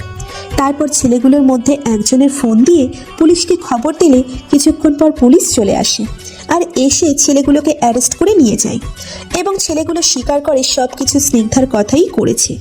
এখন মায়ার কাছে সব পরিষ্কার, মাহি যা যা করেছে সবই স্নিগ্ধার ব্ল্যাকমেল করে করেছে। মাহির সবখানে মায়াকে খোঁজে কিন্তু কোথাও পায় না। পাগলের মতো হয়ে যায় মাহির, আর রাস্তা দিয়ে ড্রাইভিং করতে করতে চোখের পানি মুছে বাড়ির দিকে আসে। কষ্টে মাহিরের বুকের ভেতরটা ফেটে যাচ্ছে আর ভাবছে এতটা কষ্ট কেন মায়াকে দিল। কিন্তু মাহিরেরও যে কোনো দোষ নেই, সবই স্নিগ্ধার চক্রান্ত। আজ যদি স্নিগ্ধা এমনটা না করতো তাহলে তো মায়া মাহিরের কাছেই থাকতো। ওদিকে মায়া বাবা মায়ের সাথে পুলিশ নিয়ে বাড়িতে আসে। স্নিগ্ধা মাহিরের রুমে জোরে মিউজিক বাজিয়ে ডান্স করছে। এত জোরে মিউজিক বাজানোতে বাড়ির সকলের অসুবিধে হচ্ছে, তাই সবাই কানে হাত চেপে বসে আছে। বাড়ির সকলের সাথে সোহাগের রাগও চরম পর্যায়ে উঠে আছে। আমার মেয়ে বাড়িতে নেই আর এখানে ভর্তি করা হচ্ছে, ওই মেয়েকে আমি এক্ষুনি গাড়ি ধাক্কা দিয়ে বাড়ি থেকে বের করে দেবো বলে সোহাগ উপরের দিকে যেতে লাগে। সোহাগকে মীরা আটকিয়ে দেয় আর কান্না জড়িত কণ্ঠে জড়িয়ে ধরে সোহাগকে বলে, না, এরকম কিছু করবে না তুমি। ওই মেয়ে কি বলেছে শুনুনি? ও বলেছে ওকে কিছু বললেই নারী নির্যাতনের মামলা করবে। আমার মেয়েটাকে আগে ফিরে আসতে দাও, তারপর যা করার করো। মীরাকে কাঁদতে দেখে সোহাগ থেমে যায়। মীরার মাথায় হাত বুলিয়ে সান্ত্বনা দিতে থাকে। এমন সময় মায়ারা আসে। মায়া খেয়াল করে মাহিরের রুম থেকে খুব জোরে মিউজিকের শব্দ আসছে। কারোর সাথে কথা না বলে মায়া সোজা উপরে চলে যায়। পুলিশ মায়ার পিছু পিছু আসে। মায়ার বাবা মায়ের অবস্থা দেখে বাড়ির সবাই এগিয়ে এসে তাদের সোফাতে নিয়ে বসায় আর জানতে চায় কি হয়েছে। তারা সব খুলে বলে। মায়া রুমে এসে মিউজিকটা অফ করে দেয় আর ডান্স করতে করতে থেমে যায় স্নিগ্ধা। রাগী দৃষ্টিতে পেছনে ঘুরে তাকিয়ে দেখে মায়া দাঁড়ানো। স্নিগ্ধাকে রাগী দৃষ্টিতে তাকিয়ে থাকতে দেখে মায়া এগিয়ে আসে। তারপর, কি মায়া? মায়া, মায়া তুমি কিন্তু। মায়া আর কিচ্ছু বলতে দেয় না স্নিগ্ধাকে। একসাথে অনেকগুলো থাপড় বসিয়ে দেয় স্নিগ্ধার দুই গালে। তারপর মায়া স্নিগ্ধাকে ধরে ধাক্কা দিয়ে ফেলে দেয়। একজন মহিলা পুলিশ এসে স্নিগ্ধাকে ধরে বসে। মায়া এগিয়ে এসে স্নিগ্ধার সামনে আঙুল উঁচিয়ে বলে, তোর এত সাহস! তুই আমার মা বাবাকে তুলে নিয়ে গেছিস, আমার অনুভবকে দিয়ে তোর হাত পা মালিশ করিয়েছিস। তোকে তো আমি। মায়া স্নিগ্ধাকে আবার মারতে যায়। একজন পুলিশ মায়াকে থামিয়ে দেয়। তারপর মায়ার সাহসিকতার জন্য ধন্যবাদ জানিয়ে মহিলা পুলিশগুলো স্নিগ্ধার হাতে হ্যান্ডক্যাপ পরিয়ে নিয়ে স্নিগ্ধাকে ঠেলতে ঠেলতে বাড়ি থেকে নিয়ে যায়। স্নিগ্ধা মায়ার কাছে ক্ষমা চায়। মায়ার পায়ে অবধি পড়ে, তবুও মায়া স্নিগ্ধার প্রতি একটুও দয়া দেখায় না। পুলিশদের বলে ওকে যেন ফাঁসিতে ঝোলানো হয়। ফাজিল মেয়ে আমার বাড়িতে এসে আমাকেই আমার রুম থেকে বের করে দিয়েছে। কিছুক্ষণ পরে মাহির বাড়িতে আসে। মায়ার বাবা মাকে দেখে মাহির অবাক হয়, কিভাবে স্নিগ্ধার কবল থেকে বেরিয়ে আসলো। জানতে চাইলে সবাই মাহিরকে সবকিছু খুলে বলে। সবকিছু শুনে মাহির মায়াকে খোঁজে। আমার মায়া কোথায় মীরা মা? মীরার কাছে জানতে চায় মাহির। মাহির চোখ মুখ মুছে ছুটে নিজের রুমের কাছে যায়। দেখে দরজাটা ভেতর থেকে আটকানো। মাহির বাইরে থেকে মায়াকে ডাকতে থাকে, এই মায়া, দরজাটা খোলো। না, খুলবো না। কেন? আমার রুমে একটা কাজ আছে, প্লিজ আসতে দাও। না, দেব না আসতে। আপনি কাল আমাকে রুম থেকে বের করে দিয়েছিলেন না, এখন তো শোধ তুলবো। কিসের শোধ? এই যে আমাকে একদিন রুম থেকে দূরে রেখেছেন, তাই আপনাকেও দুদিন দূরে থাকতে হবে। এটা কেমন জেদ তোমার? না। আচ্ছা, তুমি কি কখনো বদলাবে না? আচ্ছা ঠিক আছে, বদলাতে হবে না। আমার দরকারি একটা জিনিস আছে, দরজাটা খোলো, আমি নিয়ে চলে যাচ্ছি। সত্যি নিয়ে চলে যাবেন তো? ঠিক আছে। এইবার খোলো। মায়া দরজাটা খুলে দিতেই মাহির রুমে গিয়ে ভেতর থেকে দরজাটা বন্ধ করে দেয়। কি আপনি এটা কি করছেন? মায়া আর কিছু বলার আগেই মাহির মায়াকে কোলে তুলে নেয়। তারপর মায়াকে বিছানায় নিয়ে এসে বসিয়ে দেয় আর কান ধরে মায়ের সামনে হাঁটু গেড়ে বসে বলে, সরি মায়া, আমি মানছি আমার ভুল হয়ে গিয়েছিল, তাই বলে আমাকে আর তোমার থেকে দূরে সরিয়ে রেখো না। তোমাকে কষ্ট দিয়েছে, আমিও ভালো নেই। বিশ্বাস করো মায়া, আমি যা কিছু করেছি শুধু পরিস্থিতির চাপে পড়ে করেছি। মায়া কিছু না বলে মাহিরের দিকে তাকিয়ে হাতের ইশারায় মাহিরকে উঠে দাঁড়াতে বলে। মাহির উঠে দাঁড়ায়। তারপর মায়া বলে, কাল আমার সামনে আপনি স্নিগ্ধাকে স্পর্শ করেছেন, ওর হাতে মালিশ করে দিয়েছেন। আর তোমার বাবা মায়ের কথা ভেবে করেছি। মায়া, তুমি চাইলে আমি প্রতিদিন তোমার হাত পায়ে মালিশ করে দিতে পারবো। চুপ থাকুন, আগে যা বলেছিলাম তাই। আপনি এই রুম থেকে দুদিন দূরে থাকবেন, এটাই আপনার শাস্তি। ঠিক আছে। মুখটা কালো করে মাহির রুম থেকে বেরিয়ে আসে। টানা 2 দিন মাহিরকে পাত্তা দেয় না মায়া। 2 দিন পরে মায়া নিজেই মাহিরের কাছে যায় আর মাহিরকে এখন আপনি আপনার রুমে আসতে পারেন, আপনাকে ক্ষমা করে দিয়েছি আমি। জবাবে মাহির মায়াকে এড়িয়ে চলে যায়। মায়া পেছন থেকে মাহিরকে ডাকতে থাকে, কিন্তু মাহির কোনো কথাই বলে না। মায়া চিন্তায় পড়ে যায়, তাহলে কি এবার মাহির শোধ তুলবে তার সাথে কথা না বলে? আচ্ছা, মাহির যদি মায়ের সাথে কথা না বলে তাহলে মায়া কি করবে? সেটা ওদের উপরে ছেড়ে দিক। মান অভিমানের খেলা সব সম্পর্কের মধ্যেই থাকে, এতে ভালোবাসা কমে না, বরঞ্চ বাড়ে। আল্লাহ হাফেজ।